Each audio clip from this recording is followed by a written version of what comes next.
ప్రార్థించకుండా నేనుండలేనయ్యా. ప్రభువా ప్రార్థన నేర్పయ్యా, ప్రార్థించకుండా నేనుండలేనయ్యా. నీ పాదాలు తడపకుండా నా పయనం సాగదయా. నీ పాదాలు తడపకుండా నా పయనం సాగదయా. ప్రార్థన వలనే పయనము, ప్రార్థనే ప్రాకారము, ప్రార్థనే ప్రాధాన్యము, ప్రార్థన లేనిది పరాజయం.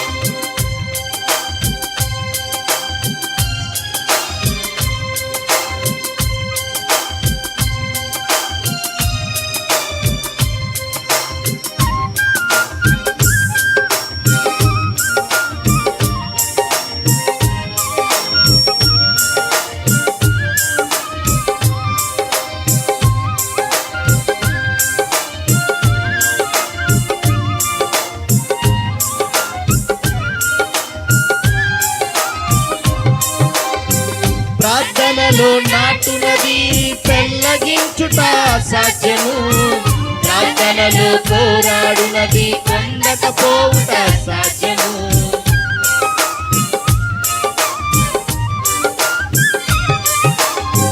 ప్రార్థనలో నాటునది పెళ్ళగించుట సాధ్యము. ప్రార్థనలో పోరాడునది పొందకపోవుట సాధ్యము. ప్రార్థనలో ప్రాకులాడినది పతనమౌగుట సాధ్యము. ప్రార్థనలో ప్రాకులాడినది పతనమౌగుట సాధ్యము. ప్రార్థనలో పదునైనది పని చేయకపోవుట సాధ్యము. ప్రార్థనలో పదునైనది పని చేయకపోవుట సాధ్యము. ప్రభువా ప్రార్థన నేర్పయ్యా, ప్రార్థించకుండా నేనుండలేనయ్యా. ప్రభువా ప్రార్థన నేర్పయ్యా, ప్రార్థించకుండా నేనుండలేనయ్యా. నీ పాదాలు తడపకుండా నా పయనం సాగదయా. నీ పాదాలు తడపకుండా నా పయనం సాగదయా. ప్రార్థన వలనే పయనము, ప్రార్థనే ప్రాకారము, ప్రార్థనే ప్రాధాన్యము, ప్రార్థన లేనిది పరాజయం.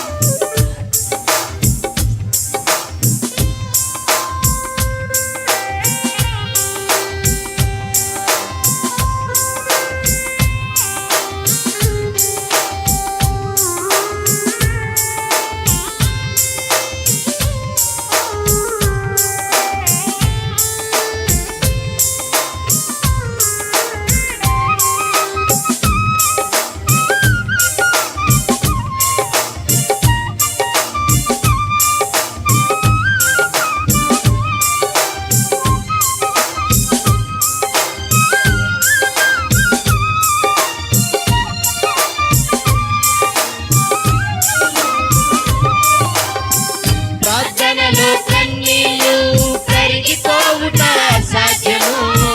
ప్రార్థనలో మూల్గునది మరుగైపోవుట సాధ్యము.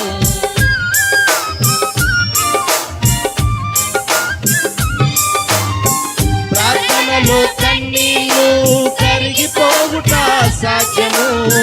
ప్రార్థనలో మూల్గునది మరుగైపోవుట సాధ్యము. ప్రార్థనలో నలిగితే నష్టపోవుట సాధ్యము. ప్రార్థనలో నలిగితే నష్టపోవుట సాధ్యము. ప్రార్థనలో వెలుగులాడితే పడిపోవుట సాధ్యము. ప్రార్థనలో వెలుగులాడితే పడిపోవుట సాధ్యము. ప్రభువా ప్రార్థన నేర్పయ్యా, ప్రార్థించకుండా నేనుండలేనయ్యా. ప్రభువా ప్రార్థన నేర్పయ్యా, ప్రార్థించకుండా నేనుండలేనయ్యా. నీ పాదాలు తడపకుండా నా పయనం సాగదయా. నీ పాదాలు తడపకుండా నా పయనం సాగదయా. ప్రార్థన వలనే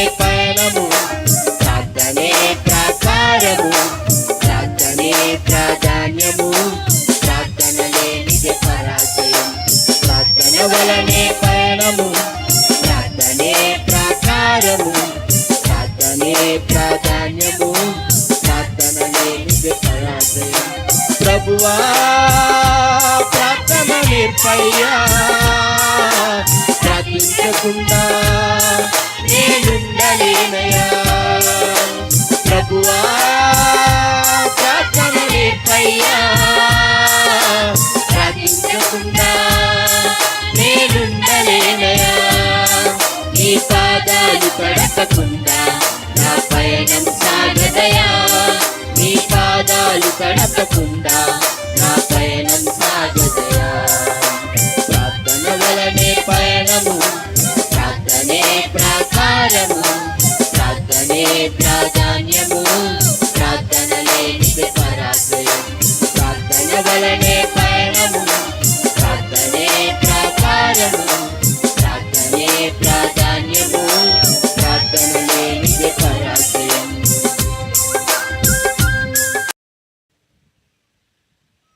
యెహోషువ వేకువన లేచినప్పుడు అతడు ఇశ్రాయేలీయులు అందరూ షిత్తీము నుండి బయలుదేరి యొర్దానుకు వచ్చి దానిని దాటకమునుపు అక్కడ నిలిచిరి.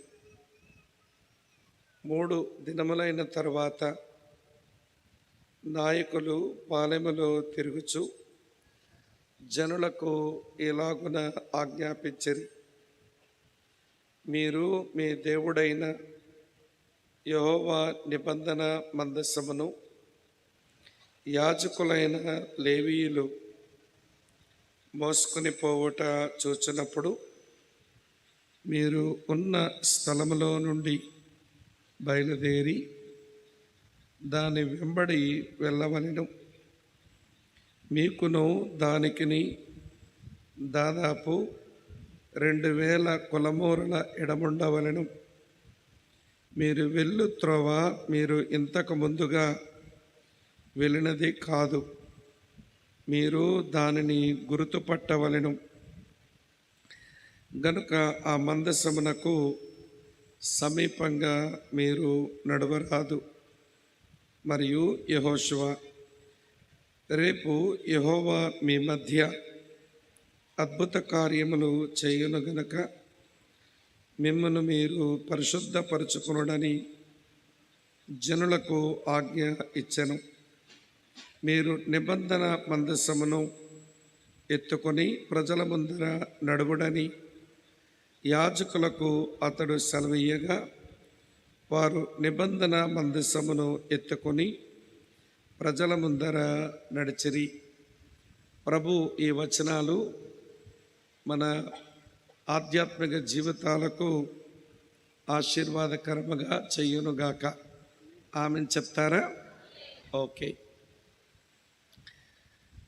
ఈ 4 దినాల ఈ మంచి సభలలో 2వ దినం రాత్రి ప్రభు మనకు అనుగ్రహించిన సన్నిధిని బట్టి కార్యక్రమాన్ని అధ్యక్షత వహించి నడిపిస్తున్న స్థానిక సంఘ కాపరి బాబురావు గారికి, అలాగనే సంఘ పెద్దలకు, సంఘమునకు చెందిన కుటుంబాలకు నేను వందనాలు చెల్లిస్తూ, మరి ఈ రాత్రి ప్రభు సన్నిధిని ప్రేమించి దేవుని వాక్యం వినాలి అన్న ఆసక్తితో ఈ చోటుకి చేరి వచ్చిన చాలామంది పెద్దలు, దైవ సేవకులు, అలాగనే విశ్వాసులైన మీకును నా వందనాలు చెల్లిస్తూ ఉన్నాను. అలాగనే దూరం నుంచి దేవుని వాక్యం వింటున్న ఈ ప్రాంతవాసులందరికీ నా వందనాలు తెలియచేస్తూ, సమీపమునకు వచ్చిన మీకు కూడా నా అభినందనలు తెలియచేస్తూ, చిన్న ప్రార్థనతో మన వాక్య ధ్యానాన్ని మనము ఆరంభిస్తాం. ఈరోజు ఉదయం పరలోక రాజ్య ప్రవేశానికి ప్రభువుకు విలువనివ్వాలి.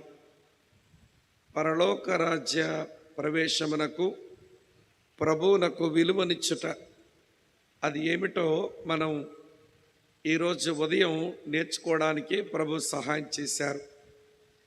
ఈ రాత్రి పరలోక రాజ్య ప్రవేశమునకు ప్రభు ఇచ్చిన నియమాలను చేపట్టుట, అది మీకు చెప్తాను.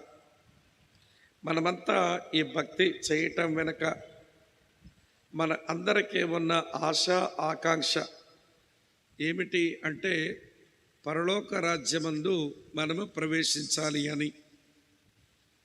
మరి ఇంత భక్తి చేసి పరలోక రాజ్యాన్ని మనం పోగొట్టుకుంటే ఏమి ప్రయోజనం? వెనకటికి ఏదో ఒక సామెత ఉంది, ఎంత బ్రతుకో బతికి ఇంటనకాల చావా అని అంటారు. కనుక ఇంత భక్తి చేసి మన పరలోక రాజ్యం పోగొట్టుకుంటే ఎట్లా? కాబట్టి పరలోక రాజ్య ప్రవేశానికి ప్రభువుకు విలువనివ్వడం ఏమిటో నేర్చుకున్న మనం ఈరోజు పరలోక రాజ్య ప్రవేశానికి ప్రభు ఇచ్చిన నియమాలు మనం నేర్చుకునేందుకు ప్రయత్నం చేద్దాం. తల వంచండి, కళ్ళు మూసుకునండి, ప్రార్థన చేద్దాం. ప్రేమ పూర్ణుడమైన మా పరలోకపు మా ప్రియమైన తండ్రి, స్థానిక జీడిఎం సంఘం ద్వారా మీరు ఏర్పాటు చేసి మాకు అనుగ్రహించిన ఈ 4 దినాల క్రైస్తవ ఉజ్జీవ సభలను బట్టి మీకు వందనములు. ఇప్పటికే మా మీద 2 వర్తమానాలు దొర్లిపోయాయి. 3వ సందేశము దగ్గర నీ పాదముల చెంత కూర్చున్నాం. మా అక్కర కొలది మా అవసరమును బట్టి మీరే మాతో మాట్లాడమని, మేము నేర్చుకొనవలసిన సంగతులన్నీ మీరే మాకు నేర్పించుదరని ప్రభువును మా రక్షకుడైన యేసుక్రీస్తు వారి యొక్క ప్రశస్త నామంలోనే స్తోత్రాలు చెల్లించి ప్రార్థిస్తున్నాము తండ్రి. Amen, amen. సేవకునకు సమాధి ఉండవచ్చు, కానీ సేవకు సమాధి ఉండకూడదు. పరిచారకుడు మరణించవచ్చు, కానీ పరిచర్య మరణించకూడదు. అది దేవుని యొక్క పరమ ఉద్దేశం. మోషే మృతి చెందాడు, ఆయనతో ఆరంభించబడిన పరిచర్య మృతి చెందలేదు. మోషే సమాధికి చేరాడు, కానీ ఆయనతో ఆరంభించబడిన సేవ సమాధికి వెళ్ళలేదు. మోషేకు తెలిసిపోయింది తన మరణం తనకు చాలా సమీపంగా ఉందని. కనుక దేవునికి ఇట్లా ప్రార్థన చేశాడు, సమస్త మానవుల ఆత్మలకు దేవా, నీవు ఈ సమాజం కాపరలేని గొర్రెల వలె వారు చెదిరిపోకుండా నిమిత్తం నీవు ఎవరినైనా నీవు నియమించాలి అని ఆయన కోరాడు. అతని ప్రార్థన ఆలకించిన దేవుడు మోషే తదనంతరం ఆ పరిచర్య అర్థవంతంగా సాగడానికి యెహోషువ అనే ఆయనను దేవుడు ప్రతిష్ఠించి ప్రజల ముందు నిలబెట్టి ఆ పరిచర్య పగ్గాలు ఆయన చేతికి అప్పగించాడు. ఆ క్రమంలో దైవజనుడైన యెహోషువ ప్రభు తనకు అప్పగించిన పనిని తన భుజస్కంధాల మీద వేసుకుని ఆయన పరిచర్యను ఆయన కొనసాగిస్తున్న రోజులవి. ఇశ్రాయేలు ప్రజలందరినీ కూడా ఆయన ప్రయాణం చేయిస్తూ ఆయన షిత్తీము అనే చోటుకి తీసుకుని వచ్చాడు. అవతల వైపు కనాను కనబడుతుంది, తానేమో షిత్తీములో ఆగవలసి వచ్చింది.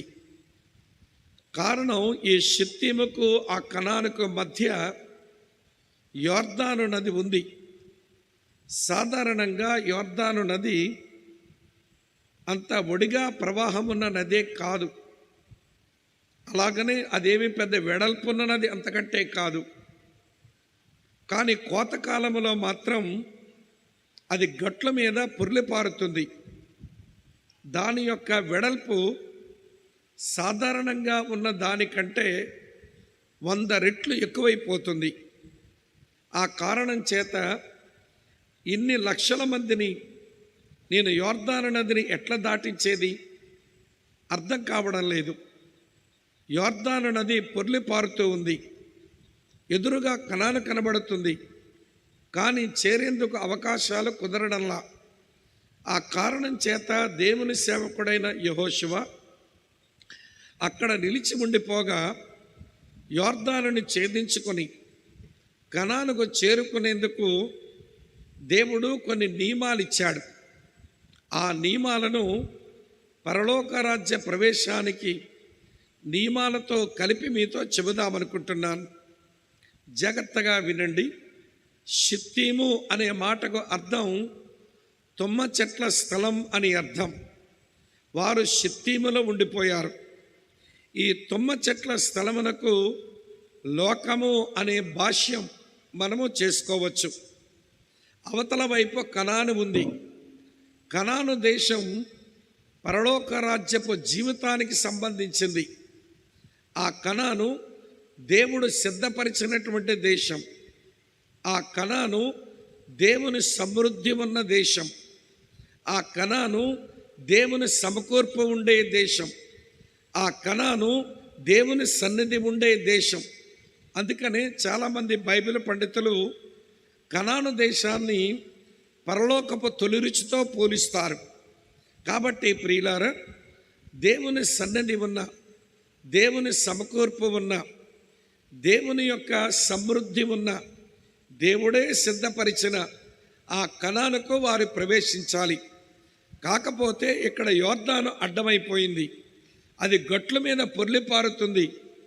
బలవంతంగా ధైర్యం చేసి ఒకవేళ పోదాము అని ప్రయత్నం చేస్తే ఆ ప్రవాహపు ఒడికి వారు కొట్టుకొని పోయి చచ్చిపోతారు.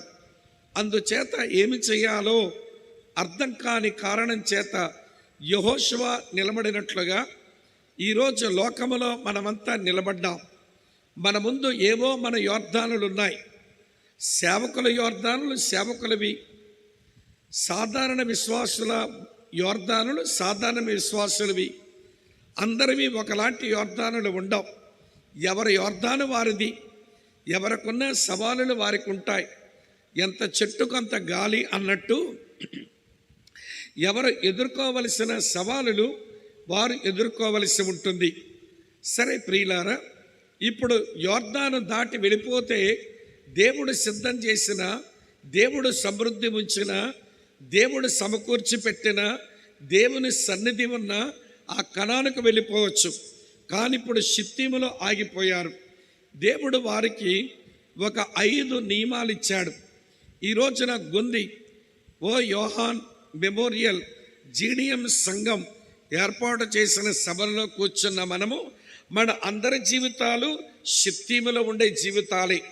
మనమందరము మన కనానుకు మనం చేరుకోవలసిన రోజులు ఉన్నాయి. అయితే ఎట్లా చేరుకోగలమా కనానుకు? నేను ఆరంభంలోనే చెప్పాను. ఇంత బ్రతికి ఇంటికంటకాల చస్తామా? ఇంత క్రైస్తవ జీవితము జీవించి పరలోకాన్ని మనం పోగొట్టుకుంటామా?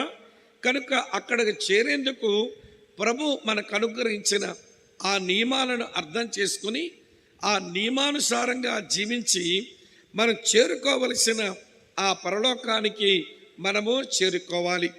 కనుక ఈ నేపథ్యం, ఈ బ్యాక్గ్రౌండ్ వెలుగులో నేను 5 సంగతులు నేను మీకు విపులంగా చెప్తాను.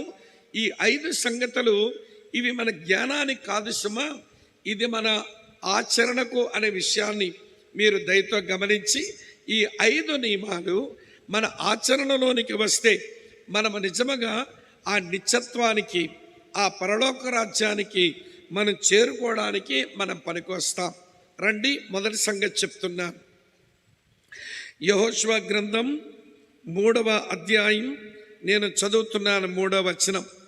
మీరు యోర్దాను దాటాలంటే హలో వినండి ఈ మాట.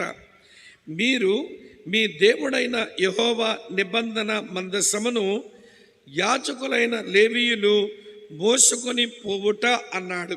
అంటే మీరు యోర్దాను దాటుకొని ఆ కనానుకు చేరాలి అంటే లేవీయులు అయిన వారు వారి భుజముల మీద నిబంధన మందస్సాన్ని పెట్టుకొని వారు మొయ్యాలి. అనగా ఆ నిబంధన మందస్సాన్ని వారి భుజములకెత్తుకొని ఆ నిబంధన మందస్సాన్ని పైకెత్తాలన్నమాట.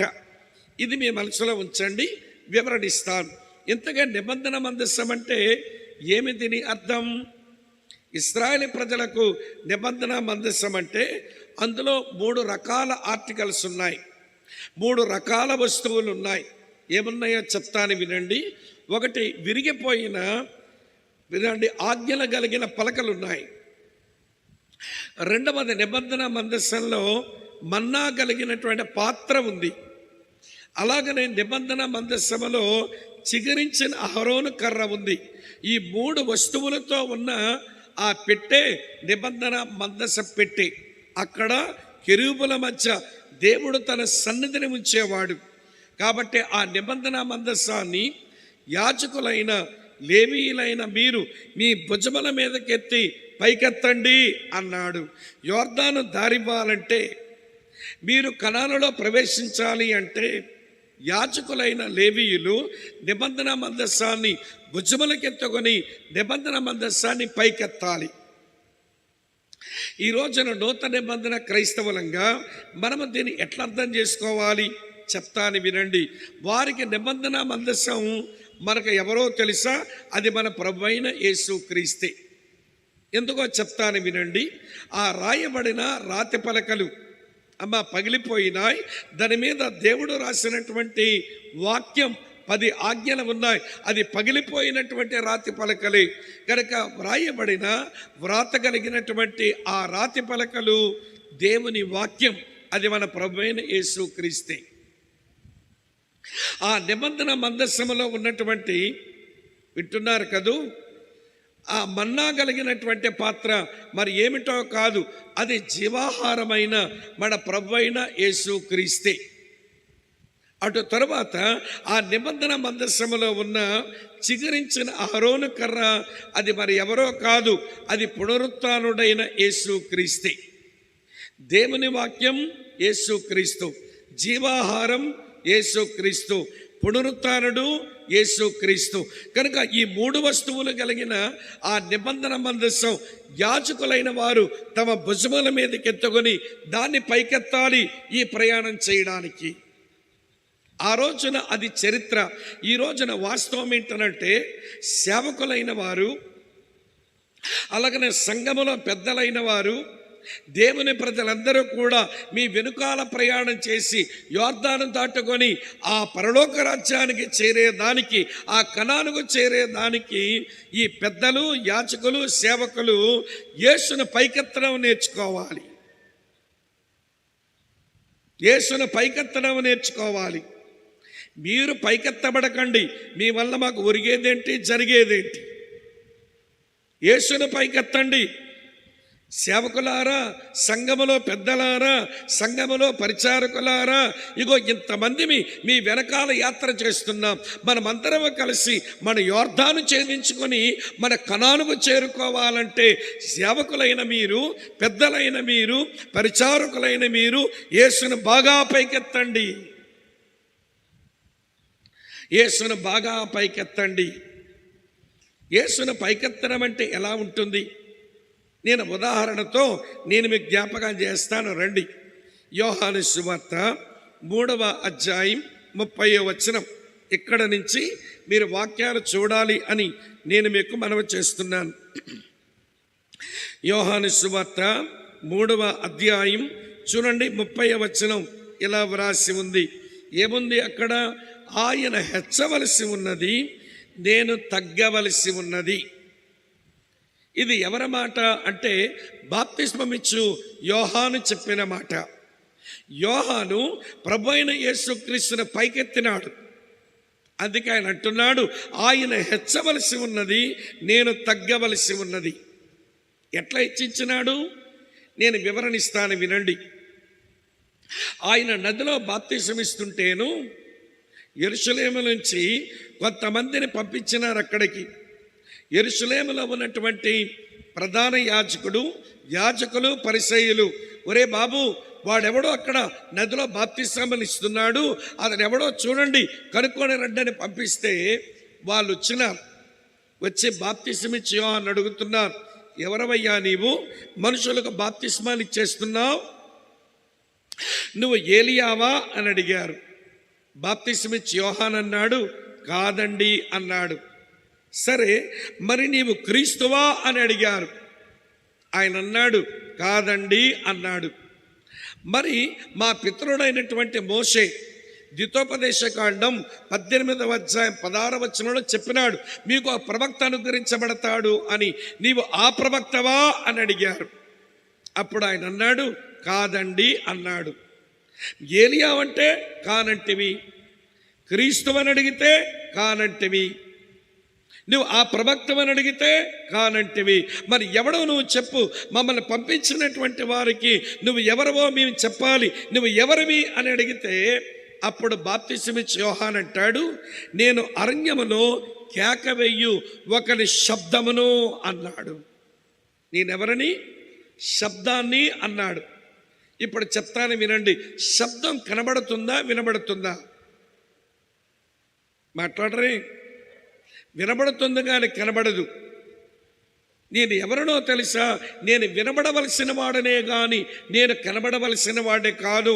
కనబడవలసిన వాడు వాక్యమైన యేసు, నేను వినబడే స్వరాన్ని మాత్రమే, శబ్దాన్ని మాత్రమే అన్నాడు. చూసారా? ఆయన వాక్యం, నేను శబ్దమున మాత్రమే అని యేసును హెచ్చించినాడు ఆయన. యేసును హెచ్చించినాడు ఆయన. ఆయన కనబడాలి, నేను వినబడితే చాలు అనుకున్నాడు. తర్వాత మళ్ళీ ఇదే బాప్తిస్మం ఇచ్చి యోహాను సువార్త 3వ అధ్యాయంలో 28, 29 చూడండి ఏమంటున్నాడో చదువుతున్నాను. నేను క్రీస్తును కాననియు ఆయన కంటే ముందుగా పంపబడిన వాడనే అనియు చెప్పినట్టు మీరే నాకు సాక్షులు. పెండ్లి కుమార్తె గలవాడు పెండ్లి కుమారుడు అయితే నిలవబడి పెండ్లి కుమారుని స్వరము వినని స్నేహితుడు ఆ పెండ్లి కుమారుని స్వరము విని మిక్కిలి సంతోషించును అన్నాడు. ఈ వచనంలో ఆయన చెప్తున్న మాట ఏంటో తెలుసా? నేను పెండ్లి కుమారుని స్నేహితుణ్ణి, యేసు పెండ్లి కుమారుడు. మన పెండ్లికి వెళతాం, పెండ్లి కుమారుడు చూద్దామని పోతామా, లేక చెమట్ల పట్టి గురికి అయిపోయి మసి పట్టేసి ఆ పని చేస్తా ఈ పని చేస్తా ఆ పెళ్లిలో తిరుగుతున్న పెళ్లి కుమారుడు స్నేహితుని పట్టించుకుంటావా? చెప్పరే. పెళ్లి కుమారుడు స్నేహితున్నా, ఆడితో మనకేం పని? పెళ్లికి వెళ్ళాము, పెళ్లి కుమారుడినే పట్టించుకోవాలి మనం.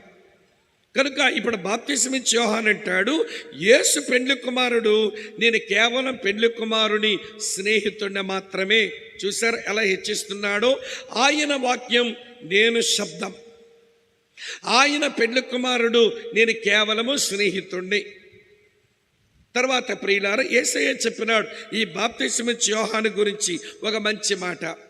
చూడండి యోహాను సువార్త 5వ అధ్యాయం 35వ వచనంలో, అతడు మండుచు ప్రకాశించుచున్న దీపమై ఉండెను, మీరు అతని వెలుగులో ఉండి కొంతకాలము ఆనందించుటకు ఇష్టపడితిరి అన్నాడు. యోహాను ఎవరట? దీపమట.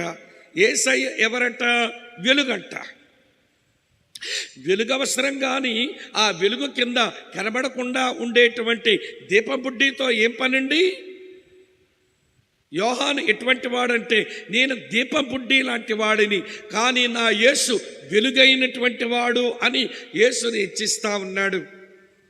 వినండి ప్రియమైన సోదరి స్నేహితులారా, ఆయన హెచ్చవలసి ఉన్నది, నేను తగ్గవలసి ఉన్నది. ఆయన వాక్యం, నేను శబ్దం.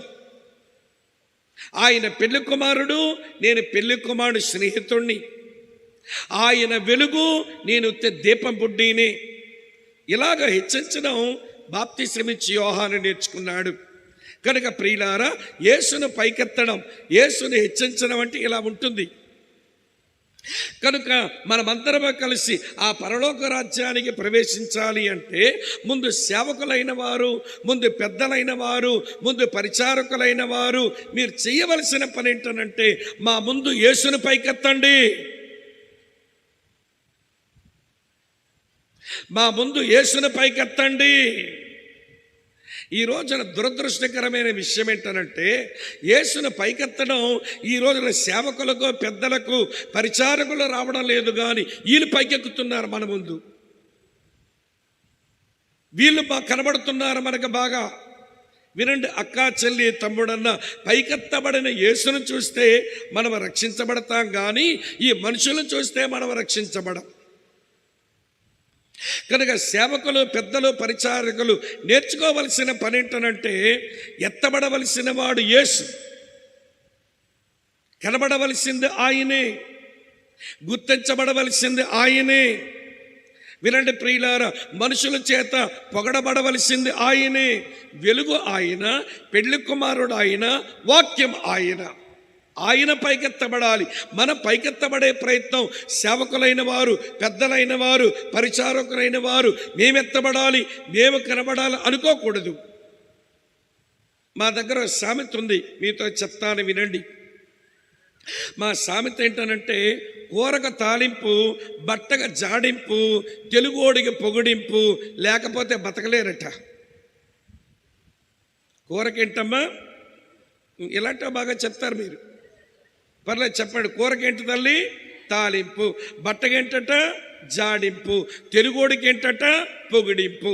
ఈ రోజున సంఘములో సేవకులము, పెద్దలము, పరిచారకులము మేము పొగడబడాలి, మేము గుర్తించబడాలి, మేము అందరికీ ఎవడు కనబడాలి అనేటువంటి పిచ్చి ఆకలి, పనికిమాలిన ఆకలి ఈ రోజున పెరిగిపోయింది.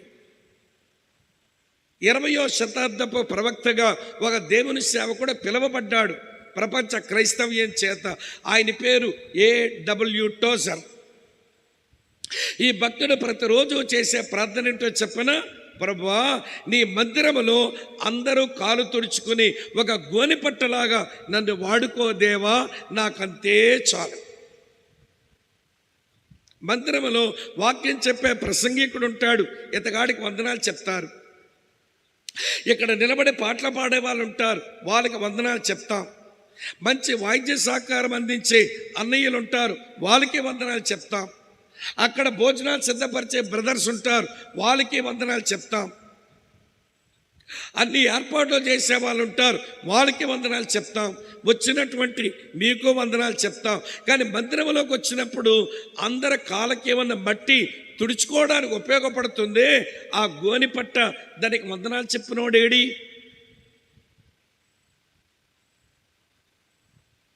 దానికి ఎవరైనా వందనాలు చెప్తారా?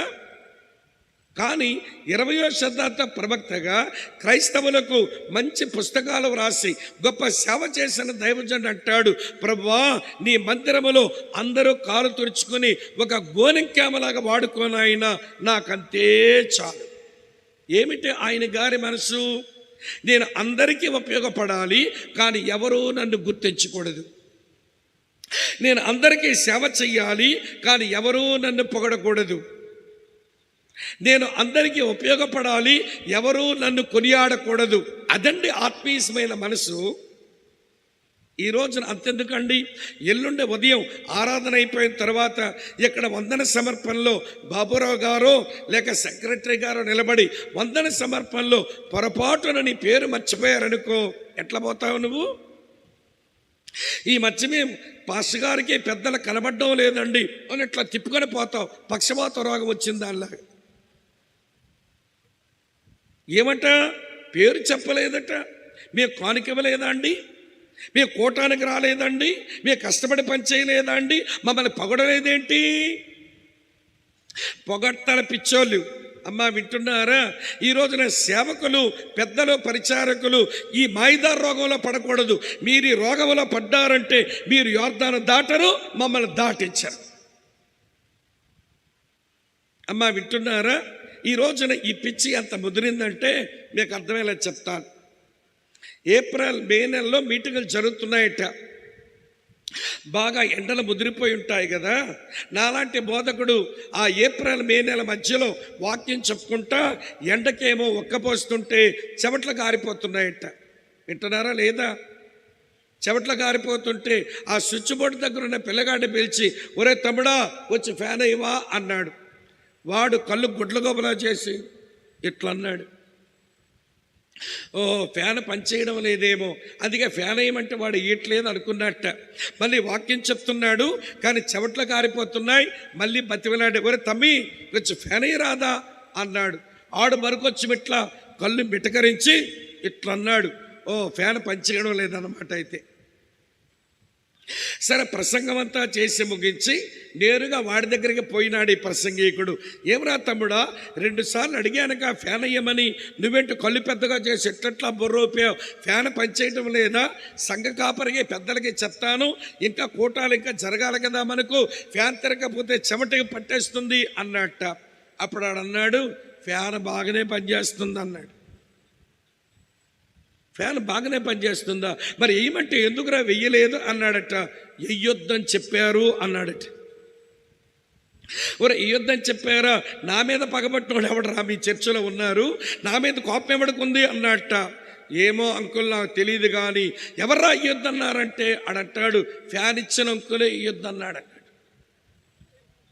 ఫ్యాన్ ఇచ్చిన అంకులు అయ్యొద్దన్నాడా? ఎందుకని అని అడిగాడట. అదే ఫ్యాన్ తిరిగిందంటే రెక్కల మీద ఆయన రాయించుకున్న అతని పేరు నీకు కనబడదట. మీకు అర్థం కాల?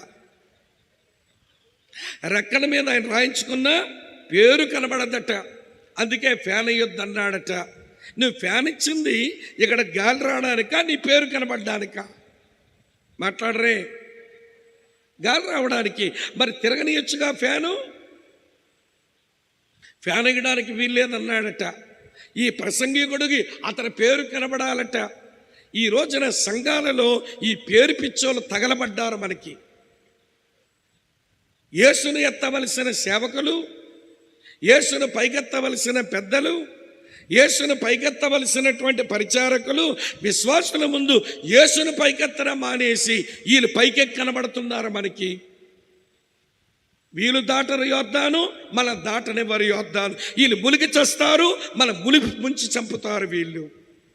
సంఘములో సేవకులారా, సంఘములో పెద్దలారా, సంఘములో పరిచారకులారా, ఇంటిలో తల్లిదండ్రులారా, పెద్దలారా, యేసును బాగా పైకెత్తండి. వసే పాప, ఈరోజు మనం ఇలా ఉన్నామంటే దీనికి కారణం యేసయ్యే. మీ అమ్మమ్మ చేసిన ప్రార్థన, మీ నాన్న చేసిన ప్రార్థన, మన సంఘంలో వాళ్ళు చేసిన ప్రార్థన ఈరోజు 5,000 లోపలికి వెళ్తున్నాయంటే ఇది దేవుడు చేసిన పని.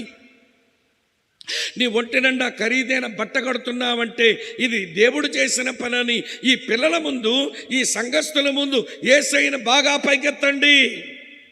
లేకపోతే మీ వెనకాల ఈ వాక్య నెరవేర్పు కలిగిన ఒక జనాంగం పుట్టుకొస్తుంది. ఏ వాక్య నెరవేర్పు చూపిస్తాను చూడండి. న్యాయాధిపతుల గ్రంథం 2వ అధ్యాయం, న్యాయాధిపతుల గ్రంథం 2వ అధ్యాయం చదువుతున్నాను చూడండి. 10వ వచనం. ఆ తరము వారందరూ తమ పితరుల యొద్దకు చేర్చబడిరి. వారి తరువాత యెహోవానైనను ఆయన ఇశ్రాయేలీయుల కొరకు చేసిన కార్యములైనను ఎరగని తరము పుట్టగా. ఇప్పుడు మన ముందు అంకులు ప్రార్థన చేశారు. ఓ యోహాను మెమోరియల్ జీడిఎం చర్చ్, ఇది ఎలా వచ్చిందో, దీని వెనకాల ఎలా పని జరిగిందో, ఈ రోజునది ఏమయ్యిందో ఒక తరములో ఉన్న పెద్ద మనిషి ప్రార్థన చేసే ముందు చెప్పినారు మనకి. దేవుడు ఎలా దీన్ని ప్రారంభించాడో, ఎలా దీన్ని కొనసాగించాడో. ముందున్న తరం దేవుని బాగా పైకెత్తకపోతే వెనకాలన్న తరం దేవుని కానీ దేవుని కార్యాలు కానీ ఎరగని ఒక చెడ్డ తరం తయారై కూర్చుంటుంది. అమ్మా వింటున్నారా? పాప అక్కడ ఏం పనిరా నీకు? కూర్చో తల్లి, కూర్చోమ్మా. అందరూ నీ వైపు చూస్తున్నారు, దేవుని పని పాడవుతుంది. ఈ రోజున ముందున్న తరములో ఉన్న సేవకులు, పెద్దలు, పరిచారకులు, తండ్రులు, తల్లులు వెనకాల వచ్చేటువంటి ప్రజలకు యేసును పైకెత్తి చూపండి. ఆ యేసు ఎవరో, ఆయన జీవితం ఏంటో, ఆయన ఎలాగ మరణించినాడో, ఆయన మరణం మనకు తెచ్చిన ప్రయోజనాలేంటో, ఆయన పునరుత్థానం ఏంటో యేసును బాగా పైకెత్తి చూపించండి. ఇది మీకు చేత కాకపోతే మీరు యోర్దాన్లో మునిగి చేస్తారు, మమ్మల్ని యోర్దాన్లో ముంచి చంపుతారు. కనుక ఆ కనానుకు చేరాలంటే, ఈ యోర్దాను ఛేదించుకోవాలంటే మొట్టమొదటి నియమం యేసును బాగా పైకెత్తండి. మనందరి స్లోగను ఇది అయి ఉండాలి. ఏమిటో తెలుసా? నా వెనకాల చెప్పండి. ఆయన హెచ్చవలసి ఉన్నది. ఏ గొంతువులు పెగలట్లేదే? తిండి తినలేదా? నేనంటే తినలా. మీకేమొచ్చింది మైదా రోగం? గట్టిగా చెప్పండి. తినేసి కూర్చున్నారుగా, చెప్పండి గట్టిగా. ఆయన హెచ్చవలసి ఉన్నది, నేను తగ్గవలసి ఉన్నది. ఆయన హెచ్చవలసి ఉన్నది, నేను తగ్గవలసి ఉన్నది. నాకు గుర్తింపులు వద్దు. చెప్పండి. నాకు గుర్తింపులు వద్దు, నాకు పొగడ్తలు వద్దు, నన్ను ఎవడు మెచ్చుకోకూడదు, నేను దాగి బతుకుతాను. ఇది రావాలండి క్రైస్తవ్యానికి. అప్పుడు ఉద్యమం వస్తుంది సంఘాలలో. అప్పుడు ఉద్యమం కనబడుతుంది. నేను కనబడాలి, నేను గుర్తించాలి, నా పేరు చెప్పరా, నన్ను పొగడరా అని కూర్చున్నారే ఈ దొగులు బజ్జీమంతా. వీళ్ళు సంఘాలకు తయారై, వినండి, సంఘము సేవ దాని తాత్పర్యమే పాడు చేస్తున్నారు. వినండి, మీకు అర్థమయ్యేలా చెప్తాను. కన్యాకుమారిలో సిఎస్ఐ చర్చ్ ఏమంటే కూడికలు జరుగుతున్నాయి. చివరి కూడిక అయిన తర్వాత, ఆదివారం మధ్యాహ్నం కూడిక అయిపోయిన తర్వాత అందరము కన్యాకుమారి ఎమ్మెల్యే గారింటికి భోజనానికి వెళ్ళాలి అని పిలిపించినారు సంఘంలో ఉన్న సేవకుడు పెద్దలు. ఎమ్మెల్యే గారింటికి ఎందుకండి అంటే, ఆయన మా చర్చ్ మెంబర్ అండి, కన్యాకుమారి ఎమ్మెల్యే మా చర్చ్ మెంబర్ అండి, ఆయన భోజనాన్ని పిలిచాడు, ఆరాధన అయ్యాక అక్కడ భోజనాన్ని వెళ్తామని చెప్పినారు. సరే, ఆ ఇంటికి భోజనాన్ని వెళ్ళేసరికి ఆ స్పీకర్లలో ఒక ఆయనకు ఎమ్మెల్యే గారు చిన్ననాటి స్నేహితుడు. మరి ఎమ్మెల్యే గారింట్లో భోజనాలంటే రాజు తలుచుకుంటే దెబ్బల కొదువ అన్నట్టు, ఎమ్మెల్యే గారింట్లో భోజనాలంటే ఇవ్వండి ఏమి తక్కువ, అన్ని జంతువులు ఉన్నట్టున్నాయి టేబుల్ మీద. జంతువులు ఉన్నాయి, చేపలు ఉన్నాయి, కూరలు ఉన్నాయి. మొత్తం అంతా సంఘంలో పెద్దలు, స్పీకర్సు అందరూ కూర్చొని భోజనం చేసిన తర్వాత ఎమ్మెల్యే గారు తన స్నేహితుడిని అడుగుతున్నాడు, స్పర్జన్ ఎలాగున్నాయి భోజనాలు అన్నాడు. అప్పుడు స్పర్జన్ గారు చెప్తున్నారు, ఆయన నాగర్కోయిల్, కన్యాకుమారికి ఒక 25 కిలోమీటర్ల దూరంలో ఉంటుంది వాళ్ళ ఊరు. వీళ్ళిద్దరూ చిన్ననాటి స్నేహితులు. ఈ స్పర్జన్ అనే దేవుని సేవకుడు ఏమండి ఆ ఎమ్మెల్యే గారు అంటాడు, భోజనాల సంగతి తరువాత కానీ ఈ డైనింగ్ టేబుల్ ఉందే ఎంత అందంగా ఉందో అన్నాడు. ఆ టేబుల్ మీద నువ్వు వేయించిన ఈ క్లాత్ ఉందే భలే బ్యూటిఫుల్గా ఉంది. దాని మీద నువ్వు పెట్టిన డిషెస్ ఉన్నాయే, గిన్నెలు మరీ అందంగా ఉన్నాయి. ఆ డిష్ల్లో ఉన్నటువంటి ఆహారం ఉందే భలే టేస్టీగా ఉంది, అదిరిపోయింది భోజనం అన్నాడు. అప్పుడు ఎమ్మెల్యే గారు నవ్వుతూ, బ్రదర్ స్పర్జన్, నా డైనింగ్ టేబుల్ మెచ్చుకున్నావు, దాని మీద వేసిన క్లాత్ను మెచ్చుకున్నావు, దాని మీద ఉన్న పాత్రలను మెచ్చుకున్నావు, దాంట్లో ఉన్న భోజన పదార్థాలు మెచ్చుకున్నావు. కానీ నా వంటింటిలో కొన్ని గిన్నెలు ఉండిపోయాయి. అవి స్టవ్ వేడి కాలిపోయాయి, మసి పట్టేశాయి. వంట వండే వాళ్ళు ఆ గరిటెలతో ఆ గిన్నెను కొడుతుంటే అవి సొట్టలు పడ్డాయి. అందులో తయారైన భోజనం ఇది అంతా. కానీ ఆ గిన్నెల గురించి నువ్వు మాట్లాడలేదేంటన్నాడు నవ్వుతా. ఏం మాట్లాడావు? డైనింగ్ టేబుల్ బాగుంది, దాని మీద గుడ్డ బాగుంది, దాని మీద గిన్నెలు బాగున్నాయి, దాంట్లో భోజనం బాగుంది. కానీ నా వంటింట్లో ఏమండి పొయ్యి మీద కాలిపోయిన, మసిపట్టిన, సొట్టలు పడిన కొన్ని గిన్నెలు అక్కడ ఉండిపోయాయి, దాన్ని మెచ్చుకోలేదేంటి అని నవ్వి ఆయన అన్నాడు, ఈరోజు క్రైస్తవులందరూ డైనింగ్ టేబుల్ మీద ఉన్న గిన్నెల్లా ఉండాలనుంది కానీ వంటింట్లో ఉండే గిన్నెల్లా ఉండే మనసు లేదేంటి అన్నాడు నవ్వుతా. అర్థమైందా మీకు? ఈ గిన్నెలు ఇక్కడికి వచ్చి అందరూ ఆకలి తీర్చి అందరితో మెచ్చబడ్డానికి గల కారణం, అమ్మ ఆలకిస్తున్నారా, ఆ వంటింట్లో ఉండిపోయిన గిన్నెలు, ఆ వంటింట్లో ఉండిపోయిన గిన్నెలు. వినండి ప్రియమైన స్నేహితులారా, ఈ రోజున చాలామంది దేవుని కొరకు దాగి పని చేసే మనసు ఉండదు. మీ వేదిక మీద కనబడాలి, అందరి చేత పొగడబడాలి, అందరి చేత గుర్తించబడాలి, అందరి చేత మెచ్చబడాలి అనుకుంటే యేసు పైకెత్తబడ్డ ఇక్కడ యేసు పైకెత్తబడ్డు. ఈ రోజున నేను కనబడక్కర్లేదు, నేను దాగి ఉండి బతుకుతా, నా ప్రభు అందరికీ కనబడితే చాలు అనే మనసు ముందు సేవకులకు రావాలి, పెద్దలకు రావాలి, పరిచారకులు రావాలి, తండ్రులకు రావాలి, తల్లులకు రావాలి. లేకపోతే యెహోవాను కానీ ఆయన చేసిన కార్యములు కానీ ఎరగని ఒక తరం మన వెనకాల పుట్టుకొచ్చేస్తుంది. పెద్దలారా భయపడండి, తల్లిదండ్రులారా భయపడండి. మీ వెనకాల వస్తున్న తరం ఏమి తరాన్ని మీరు పుట్టిస్తున్నారో చూడండి ఒక్కసారి. మనం యోర్దాను దాటగలగాలి. మన వెనకాల వస్తున్న వీళ్ళు కూడా మన వెనుక ఈ యోర్దాను ఛేదించుకొని వారు కనానుకు చేరుకోగలగాలి. కనుక మొదటి మాట, యేసును పైకెత్తండి, నిబంధన మందసాన్ని పైకెత్తండి. వాళ్ళకి మనకి బోధ ఏంటో తెలుసా? యేసును పైకెత్తండి. అక్క చెల్లులారా, అన్నదమ్ములారా, యేసును పైకెత్తడం మనకి చేతనవుతుందా? బాప్తిసమిచ్చి యోహాను దగ్గర నేర్చుకోవాలి.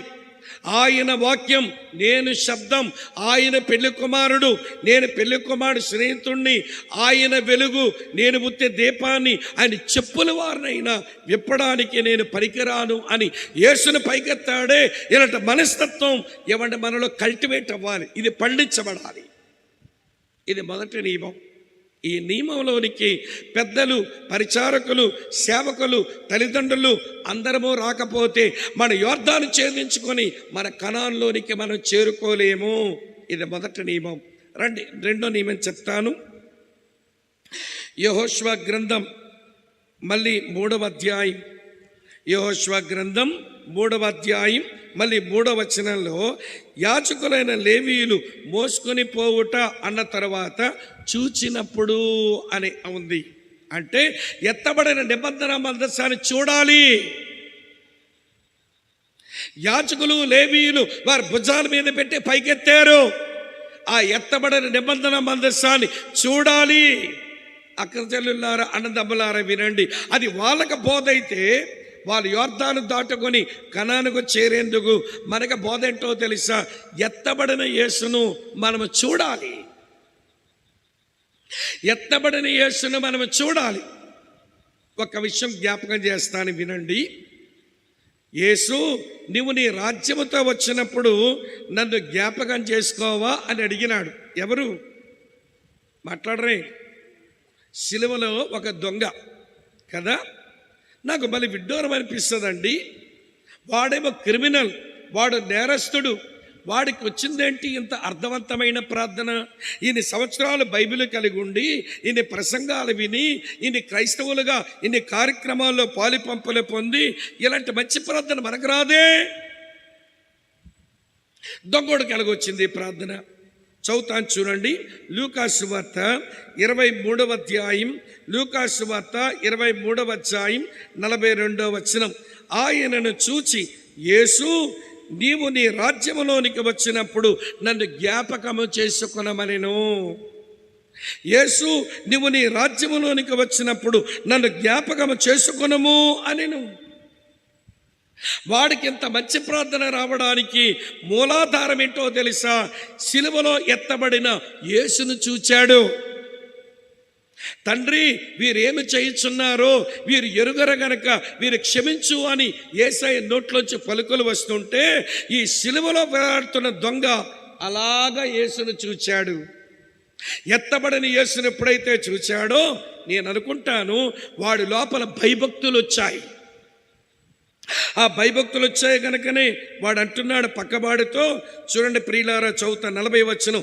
అయితే రెండవ వాడు వానిని గద్దించి, నీవు అదే శిక్షా విధిలో ఉన్నావు గనక దేవునికి భయపడవా? ఒరేయ్, దేవునికి భయపడవా అన్నాడంటే అతని లోపల దేవుని భయం వచ్చింది. అంటాడు, మనకైతే ఇది న్యాయమే, మనం చేసిన వాటికి తగిన ఫలం పొందుచున్నాం, కానీ ఈయన ఏ తప్పిదము చేయలేదని చెప్పి అన్నాడు. యేసయ్య వైపు చూడగానే దేవుని భయం వచ్చింది. అక్క చెల్లులారా, అన్నదమ్ములారా, ఒక మంచి మాట చెప్తాను వినండి. ఎప్పుడైతే దేవుని భయం వస్తుందో మనం ఏది కోరుకోవాలో దేవుడు బోధిస్తాడు.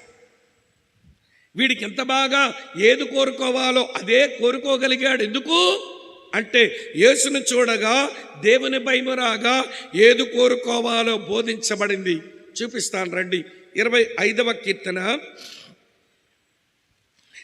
గ్రంథం నుంచి 25వ కీర్తన 12వ వచనం చూడండి. చదువుతాను మీ గురించి. 25వ కీర్తన 12వ వచనం. యెహోవా యందు భయభక్తులు గలవాడు ఎవడో వాడు కోరుకోవలసిన మార్గమును ఆయన వానికి బోధించును. ఈ నేరస్తునికి ఇంత మంచి ప్రార్థన ఎట్లొచ్చిందండి? దేవుని చేత బోధించబడ్డాడు. దేవుడు ఎందుకు బోధించినాడండి? అతనికి దేవుని పట్ల భయభక్తులు వచ్చినాయి. అతని దేవుని పట్ల భయభక్తులు ఎందుకు వచ్చినాయండి? వాడు దేవుని కుమారుడైన యేసు వైపు చూచాడు. అమ్మా వింటున్నారా? యేసు వైపు చూచిన చూపులు అతని లోపల భయభక్తులను ఇవ్వగా, అతని లోపలకు వచ్చిన భయభక్తులు ఏమి కోరుకోవాలో దేవుని చేత బోధించబడగా, ఇప్పుడు దేవుని కుమారుని అడుగుతున్నాడు, యేసు నువ్వు నీ రాజ్యములోనికి వచ్చినప్పుడు నన్ను జ్ఞాపకం చేసుకోవా అన్నాడు. ఈరోజు మన సరైన ప్రార్థన ఎందుకు రావు? దేవుని చేత బోధించబడక. దేవుని చేత ఎందుకు బోధించబడడం లేదు? దేవుని పట్ల భయభక్తులు లేక. దేవుని పట్ల భయభక్తులు ఎందుకు లేవు? యేసు వైపు చూడడం చేత కాక. నీ కళ్ళుకు పొరలు కమ్మేశాయి కదా. కొంతమందికి వారి మతం వారి కంటిగా పొరలు కమ్మేస్తుంది. మీరు చిన్నప్పటి నుంచి క్రైస్తవులమేనండి అంటారు. వీరి కంటికి పొరలు కమ్మేశాయి. ఏది కోరుకోవాలో అది కోరుకోలేని మనుషులుగా మారిపోయారు వీళ్ళు. అమ్మ ఆలకిస్తున్నారా? మరి కొంతమందికి 2 కొరింథీ పత్రిక 4:4 ప్రకారం ఈ యుగ సంబంధమైన దేవత వారి మనోనేత్రానికి గుడ్డితనము కలుగు చేసేసింది. కొంతమందికి ఏమో వాళ్ళ మతం వారి కంటికి పొరలు కమ్మేలా చేస్తే, మరి కొంతమంది సాతానుడు వారి కంటికి గుడ్డితనము కలుగు చేస్తే ఏది కోరుకోవాలో వారికి తెలియట్లా. కారణం వారు యేసు వైపు చూడలేకపోతున్నారు. అమ్మ వింటున్నారా? నేను ఉదయమే జ్ఞాపకం చేశాను. బూదిగంత నివాసులారా నా వైపు చూచి చెప్పండి ఏంటట? రక్షణ పొందండి. యెషయా గ్రంథంలో ప్రభు ఈ మాట స్పష్టంగా చెప్పినాడు. 45వ అధ్యాయం 22వ వచనం. బూదిగంత నివాసులారా నా వైపు చూచి చెప్పండి రక్షణ పొందండి. ఎత్తబడిన యేసు వైపు చూడండి. అందుకనే మన ప్రభు అయిన యేసుక్రీస్తు వారు నికోదేముతో ఒక రాత్రి మాట్లాడుతూ ఇలాగన్నారు. యోహాను సువార్త 3వ అధ్యాయం చదువుతున్నాను చూడండి. 14వ వచనం 15వ వచనం. అరణ్యములో మోషే సర్పమును ఎలాగ ఎత్తెను, అరణ్యములో మోషే సర్పమును ఎలాగ ఎత్తెనో అలాగే విశ్వసించు ప్రతివాడు నశింపక ఆయన ద్వారా నిత్య జీవం పొందినట్లు మనుష్య కుమారుడు ఎత్తబడవలెను. అరణ్యములో ఎత్తబడిన ఇత్తడి సర్పాన్ని నిదానంగా చూచిన ఇశ్రాయేలీలు పాము కాటు తిన్నా బ్రతికినారు, సర్పము కాటు తిన్నా బ్రతికినారు. అలాగనే శిలువ మీద ఎత్తబడిన యేసును ఎవరైతే చూస్తారో వినండి, వాళ్ళు పాపము యొక్క కోటు తిన్నా వారు తిరిగి బ్రతుకుతారు, నిత్య జీవం పొందుతారు. అది కదా వాక్య సారాంశం. ఇప్పుడు నా ప్రశ్న ఏంటనంటే, నువ్వు సరైన వ్యక్తివా లేక శిలువ దొంగ సరైనోడా? వాడు క్రిమినల్, నేరస్తుడే. అందుకే రోమా ప్రభుత్వం శిలువ మరణం వానికి విధించింది. కానీ వాడికంటే మనమే దౌర్భాగ్యం, మనకంటే వాడే మంచోడేమో. ఎందుకంటే ఎత్తబడని యేసుని చూచాడు, లోపల భయభక్తులు వచ్చినాయి, దేవుని చేత బోధించబడ్డాడు, కోరుకోవలసిన సరైన ప్రార్థన చేశాడు. యేసయ్య అంటాడు, నేడే నీవు నాతో కూడా చెప్పండి. గుడ్ ఫ్రైడేలు వచ్చుకా మనకి ఇలాంటి వచనాలు భలే చెప్పేస్తారు. ఏంటమ్మా చెప్పండి, నేడే నీవు నాతో కూడా. ఏమి భాగ్యం దొరికిందండి నేరస్తునికి, ఏమి భాగ్యం దొరికిందండి నేరస్తునికి. కారణం ఏంటో తెలుసా? యేసు వైపు చూడడం వానికి చేతనయ్యింది. ఇప్పుడు నేరుగా నిన్ను ఒక మాట్లాడగనా? వినండి ప్రియులారా, మన ముందున్న యోర్దానును మనము దాటుకొని మన కనానులోనికి మనం ప్రవేశించడానికి ఎత్తబడిన నిబంధన మందస్సు వారు చూడాలి. మనందరి కొరకు సిలువలో ఎత్తబడిన యేసును చూడడం నీకు చేతనవుతుందా? లేక చిన్నప్పటి నుంచి క్రైస్తవురాలనన్న నీ క్రైస్తవ మతమే నీ కంటికి పొరలు కమ్మిందా? పొరలు రాలని, లేదా యుగ సంబంధమైన దేవత నీ మనోనేత్రానికి గ్రుడ్డితనమే కలిగించిందా? ఏమో, నీ సంగతి నీకు తెలుస్తుంది, నా సంగతి నాకు తెలుస్తుంది. నిన్ను పరీక్షించడం నా పని కాదు, నన్ను పరీక్షించడం నీ పని కాదు. కనుక దేవుడు అంటున్నాడు, జాషువా, ఓ పెద్దలారా, ఏ సేవకులారా, మీ యోర్దాను దాటి మీరు కనాన్లో చేరాలంటే ముందు నిబంధన మందసం ఎత్తండి, తర్వాత అందరూ దాన్ని నిర్ధారించి చూడనివ్వండి. ఈ రోజున అదే తలంపులను పరిశుద్ధాత్ముడు అంటున్నాడు, మీ యోర్దాను దాటుకొని మీ పరలోకపు కణానికి మీరు చేరాలంటే యేసు మీద ఎత్తండి, ఎత్తబడని యేసు వైపు నిదానించి చూడండి అన్నాడు. ఇది రెండవ నియమం. ఇది మనకు చేతనవ్వకపోతే మన యోర్దానును ఛేదించుకొని మన అవతలకి పోలేము. ఇది మీరు గమనించాలి. రెండవ సత్యం. మూడవ సత్యం చెప్తాను రండి. అదే యెహోషువ గ్రంథం 3వ అధ్యాయం. అమ్మ వింటున్నారా? అదే యెహోషువ గ్రంథం 3వ అధ్యాయం నేను చదువుతున్నాను, చూడండి ప్రియులారా. ఇంకా 3వ వచనం అవల నేను చదువుతాను ఈ మాట. మీరు మీ దేవుడైన యెహోవా నిబంధన మందసమును యాజకులైన లేవీయులు మోసుకొని పోవుట, అది ఎత్తబడ్డం చెప్పేశాను.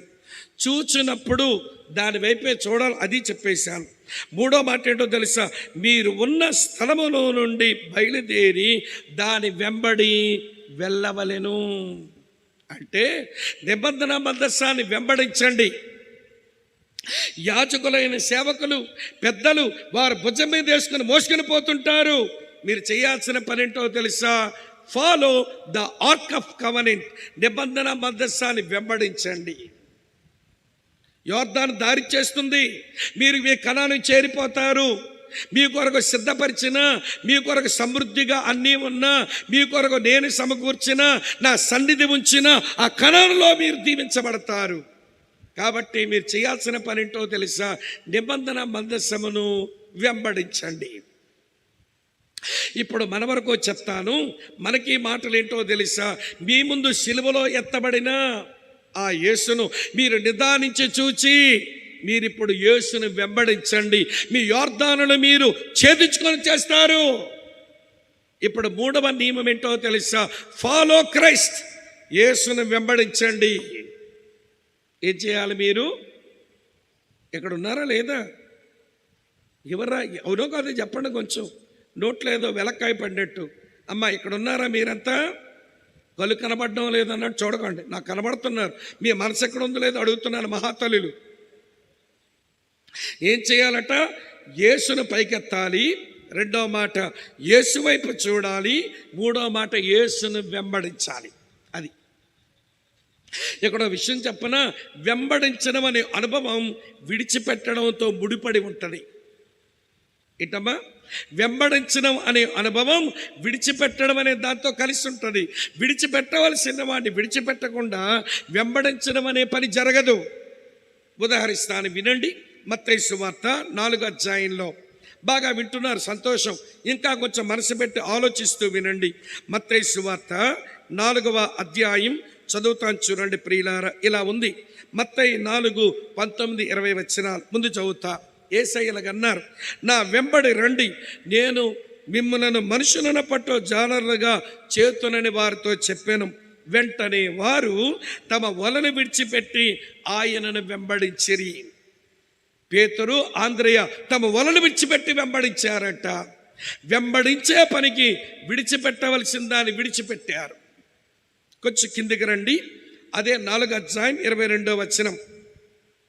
వెంటనే వారు, అంటే యోహాను, యాకోబులు తమ దోణిను, తమ తండ్రిని విడిచిపెట్టి ఆయనను వెంబడించారు. వారేమో వలలు విడిచిపెట్టారు, అది వాళ్ళ జీవనోపాధి. వీళ్ళేమో తమ దోణి విడిచిపెట్టారు, ఇది వీళ్ళ ఆస్తి. వలలేమో వారి జీవనోపాధికి, వారి సంపాదనకు ఉపయోగపడే సాధనం. వలలు విడిచిపెట్టారు. వీళ్ళేమో దోణి విడిచిపెట్టారట, ఇది వాళ్ళ ఆస్తి. అది విడిచిపెట్టుకొని వచ్చి వెంబడించినారట. కొంచెం వెనక్కి రండి. అదే మత్తయి సువార్త 9వ అధ్యాయం 9వ వచనం చదువుతాను. యేసు అక్కడ నుండి వెళ్ళుచు సుంకపు మెట్టునంద కూర్చుండి ఉన్న మత్తయి అనే ఒక మనిషిని చూచి నన్ను వెంబడించమని చెప్పగా అతడు లేచి ఆయనను వెంబడించాను. ఇక్కడ మత్తయి తన యొక్క ఉద్యోగాన్ని వదిలేశాడు. మత్తయి ఉద్యోగం ఏంటో తెలుసా? పన్నులు వసూలు. ఏ పన్ను? ఇంటి పన్ను కాదు. ఇంటి పన్ను వసూలు చేసేవాడు సంవత్సరం ఒకసారి చేతులు డబ్బులు పడతాయి. కరెంటు పన్ను కాదు. కరెంటు పన్ను వసూలు చేసేవాడికి నెలలో ఒకరోజు డబ్బులు పడతాయి. వింటున్నారా? నీటి పన్ను కాదు. నీటి పన్ను కూడా సంవత్సరంలో ఒకసారో 6 నెలలకు ఒకసారి కడతాం. అంతేగాని ఎప్పుడు ఈ పన్ను వసూలు చేసిన చేతిలో డబ్బులు పడవు. కానీ మత్తయి ఏ పన్ను వసూలు చేస్తున్నాడో తెలుసా? వినండి ప్రియమైన స్నేహితులారా, ఆ కపెర్నహూము హైవే రోడ్డు మీద వస్తున్న ప్రతి వాహనం దగ్గర డబ్బులు లాగేస్తున్నాడు. Toll tax. టోల్ ట్యాక్స్ వసూలు చేసేవాడికి ప్రతి గడియా చేతిలో డబ్బులు పడుతుంటాయి. అలాంటి ప్రతి గడియా చేతిలో డబ్బులు పడే ఉద్యోగాన్ని, ఆ డబ్బు సంచిని అక్కడే వదిలేసి యేసుని వెంబడించాడంట. ఏమండి మత్తయి? అమ్మ వింటున్నారా? పేతురు, ఆంద్రేయులు వారి జీవనోపాధి విడిచిపెట్టుకొని వెంబడించారు. యోహాను, యాకోబులు వాళ్ళ ఆస్తిని విడిచిపెట్టుకొని ప్రభువుని వెంబడించినారు. మత్తయి ఏమో తన ఉద్యోగాన్ని విడిచిపెట్టుకొని ప్రభువుని వెంబడించినాడు. వింటున్నారా లేదా? ఈ వచనం చదువుతాను రండి. యోహాను సువార్త 4వ అధ్యాయం. యోహాను సువార్త 4వ అధ్యాయం చదువుతున్నాను ప్రియులారా. 28వ వచనం. ఆ స్త్రీ అంటే సమరయ స్త్రీ ఆ కొండ విడిచిపెట్టి ఊరిలోనికి వెళ్ళిందట. ఈమె విడిచిపెట్టింది కొండే, కానీ ప్రియులారా ఆ కొండ వెనకాల ఉన్న అర్థం ఆమె పాపమని విడిచిపెడుతుంది. కొండలో పాపముందా? చూపించమంటారా మీకు? ఆ కుండతో నీళ్లు నింపుకొని వెళ్తే ఎక్కడికి వెళ్ళాలి? ఇంటికి వెళ్ళాలి. ఇంటికి వెళ్తే ఏం చెయ్యాలి? ఇంటిలో ఒకడు ఉన్నాడు, వాడు కూడా ఆమెకి చెందినోడు కాదు, ఏ అమ్మకి చెందినోడు. పడేసుకుంది దుర్మార్గురాలు. 5గురిని మార్చింది. ఎవరితోని కుటుంబం చక్కబడలా.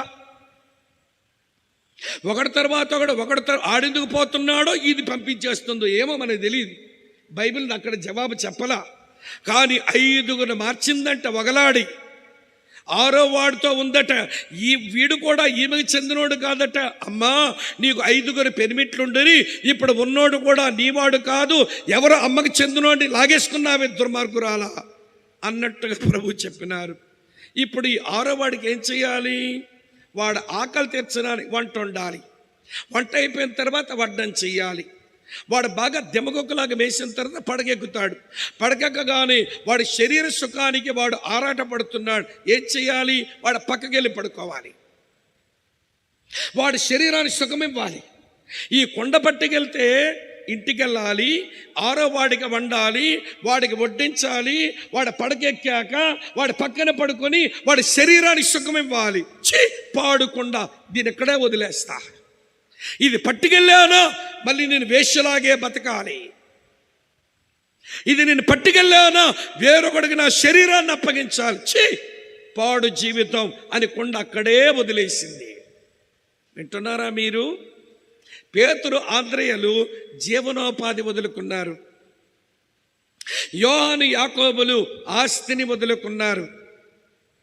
మత్తయి ఏమో ఉద్యోగాన్ని వదులుకున్నాడు. సమరయ స్త్రీ ఏమో పాపాన్ని వదులుకుంది. ఇంకా చూపించమంటారా?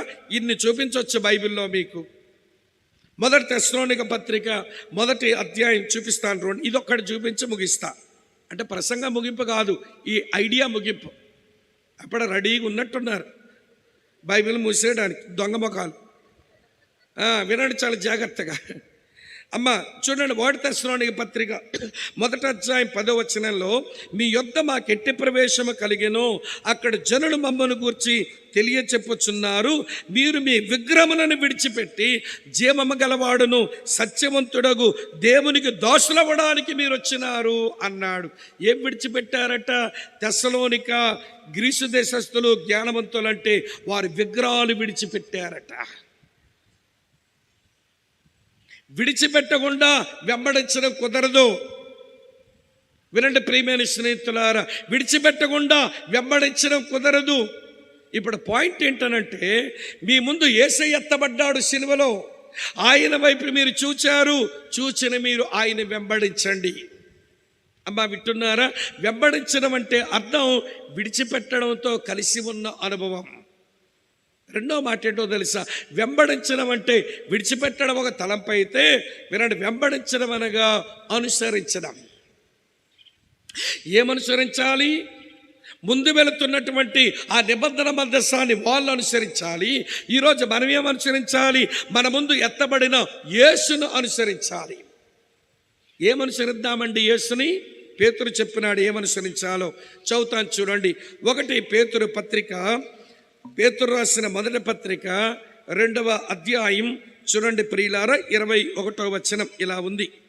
1 పేతురు 2:21. క్రీస్తు కూడా మీ కొరకు బాధపడి మీరు తన అడుగుజాడల యందు నడుచుకున్నట్లు మీకు మాదిరి ఉంచిపోయాను. ఆయన అడుగుజాడలను అనుసరించండి. ఆయన మాదిరి ఉంచి వెళ్ళిపోయాడు. ఏమిటి ఆయన మాదిరి? 23వ వచనం చూడండి, కనబడుతుంది. ఏమిటి 23లో ఉన్నది? ఆయన దూషించబడి బదులు దూషించలేదు, ఆయన శ్రమ పెట్టబడి బెదిరింపక న్యాయముగా తీర్పు తీర్చు దేవునికి తన్ను తాను అప్పగించుకొనెను.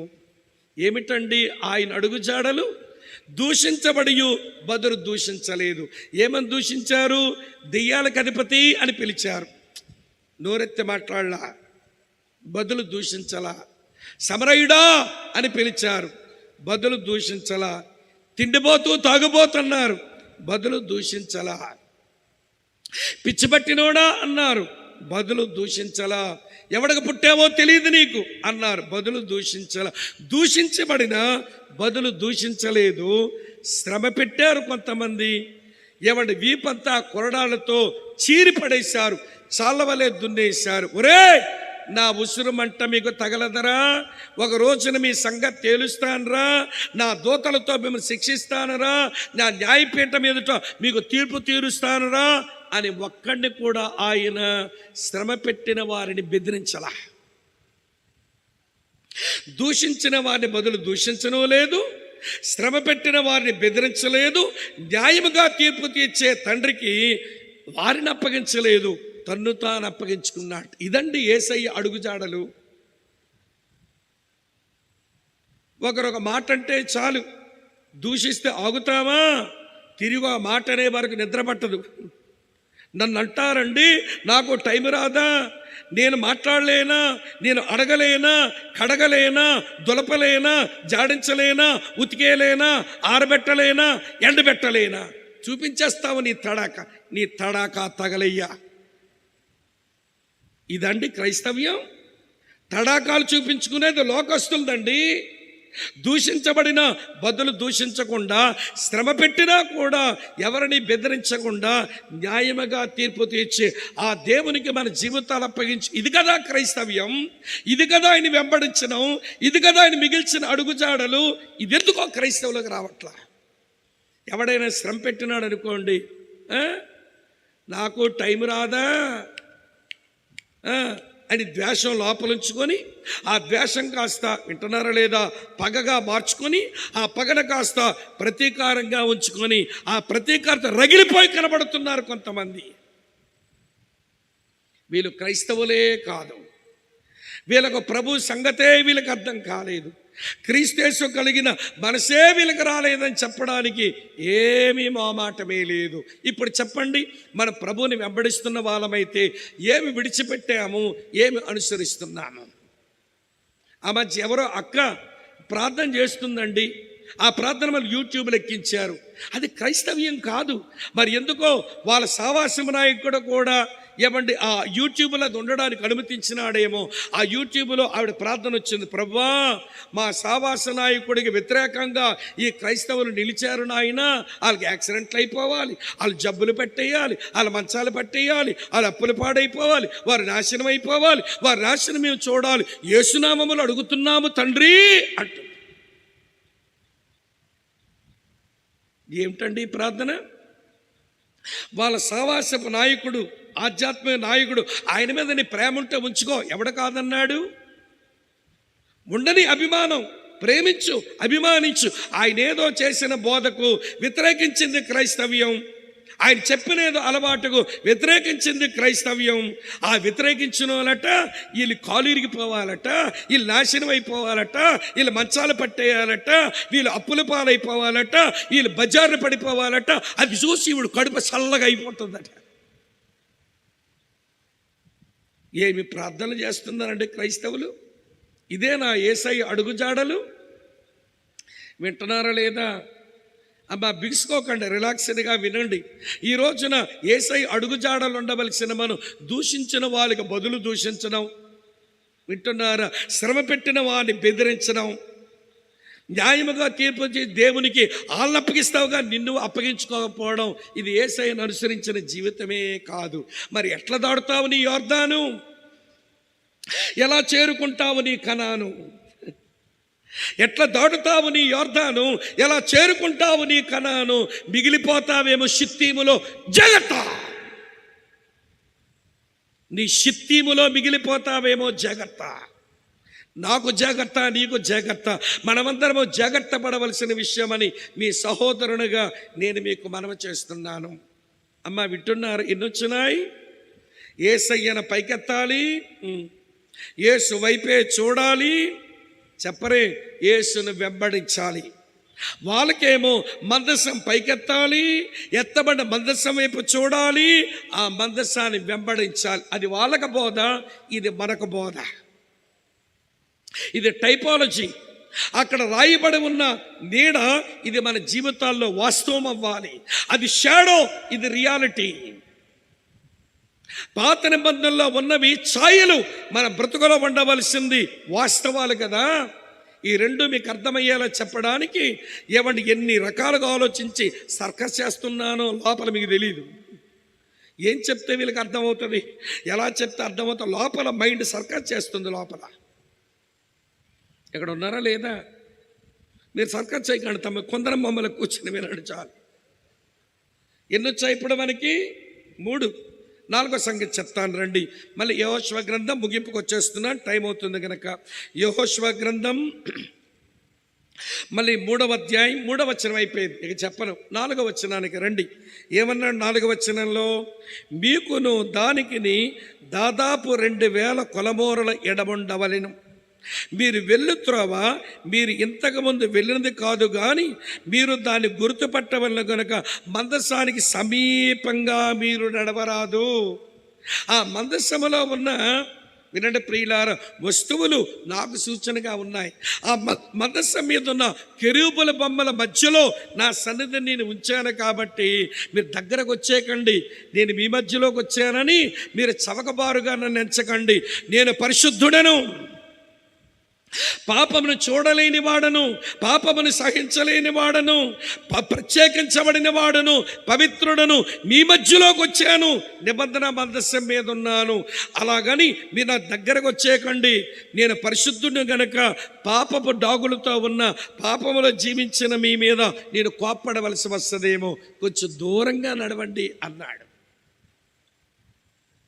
నిబంధన మందసమునకును మీకును కొంచెం దూరం ఉంచండి అన్నాడు. దీని అర్థం ఏంటో తెలుసా? మీ మధ్యగా దిగి వచ్చిన నన్ను కొంచెం గౌరవించండి రా బాబు.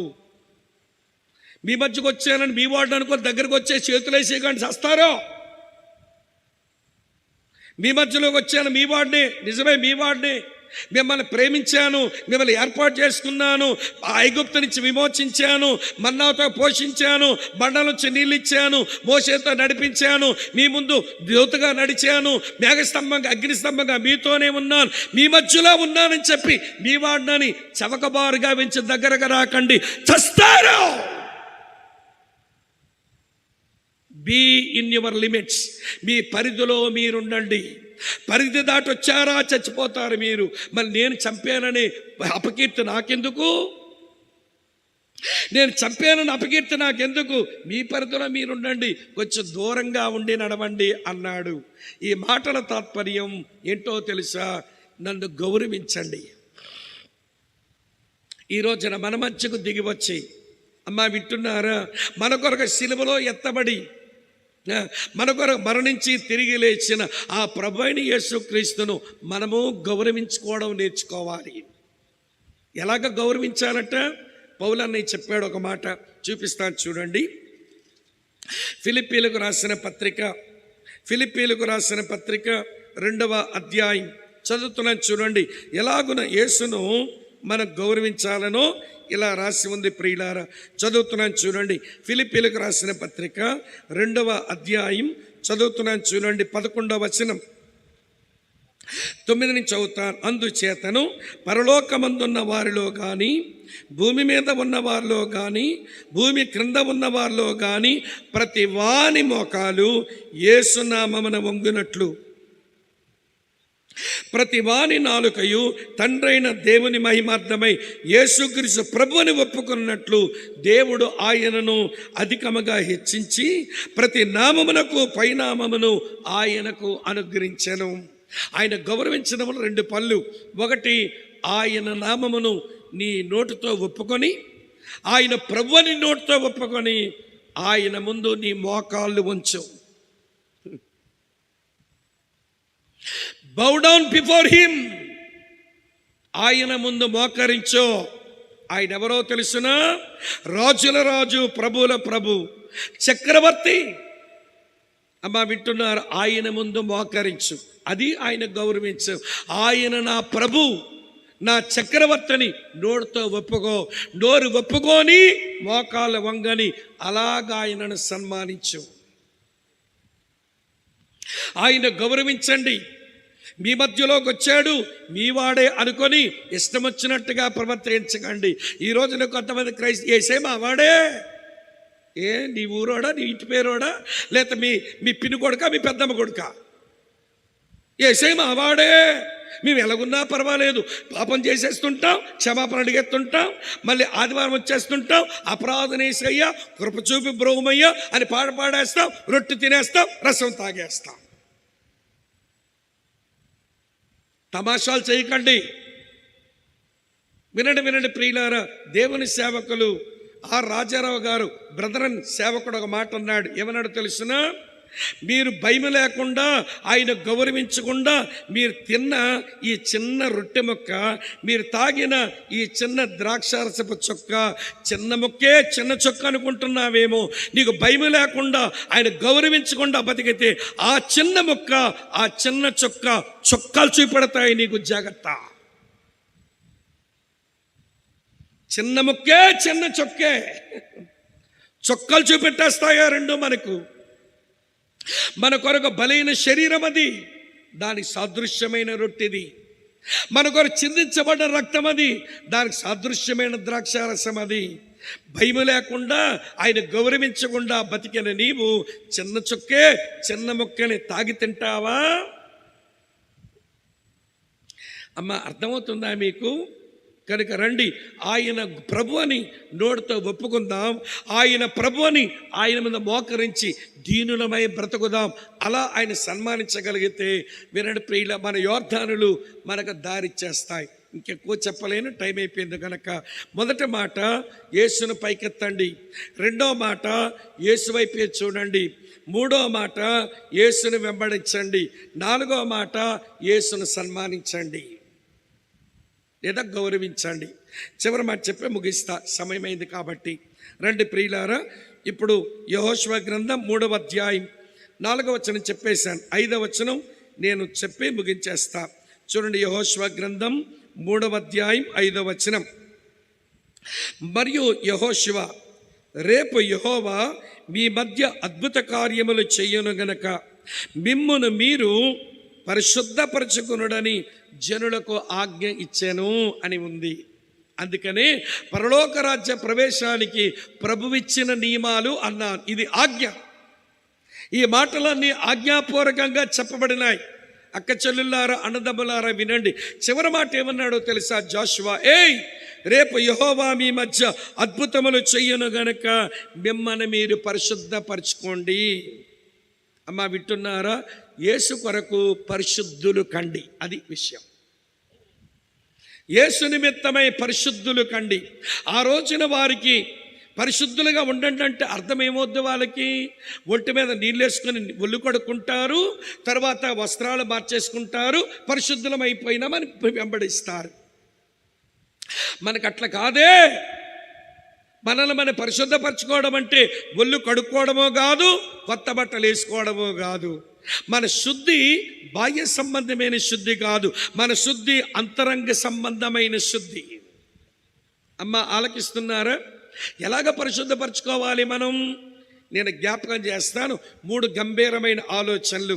తెరవండి, చూడండి, చదవండి. హెబ్రీయులకు రాసిన పత్రిక 9వ అధ్యాయం 14వ వచనం.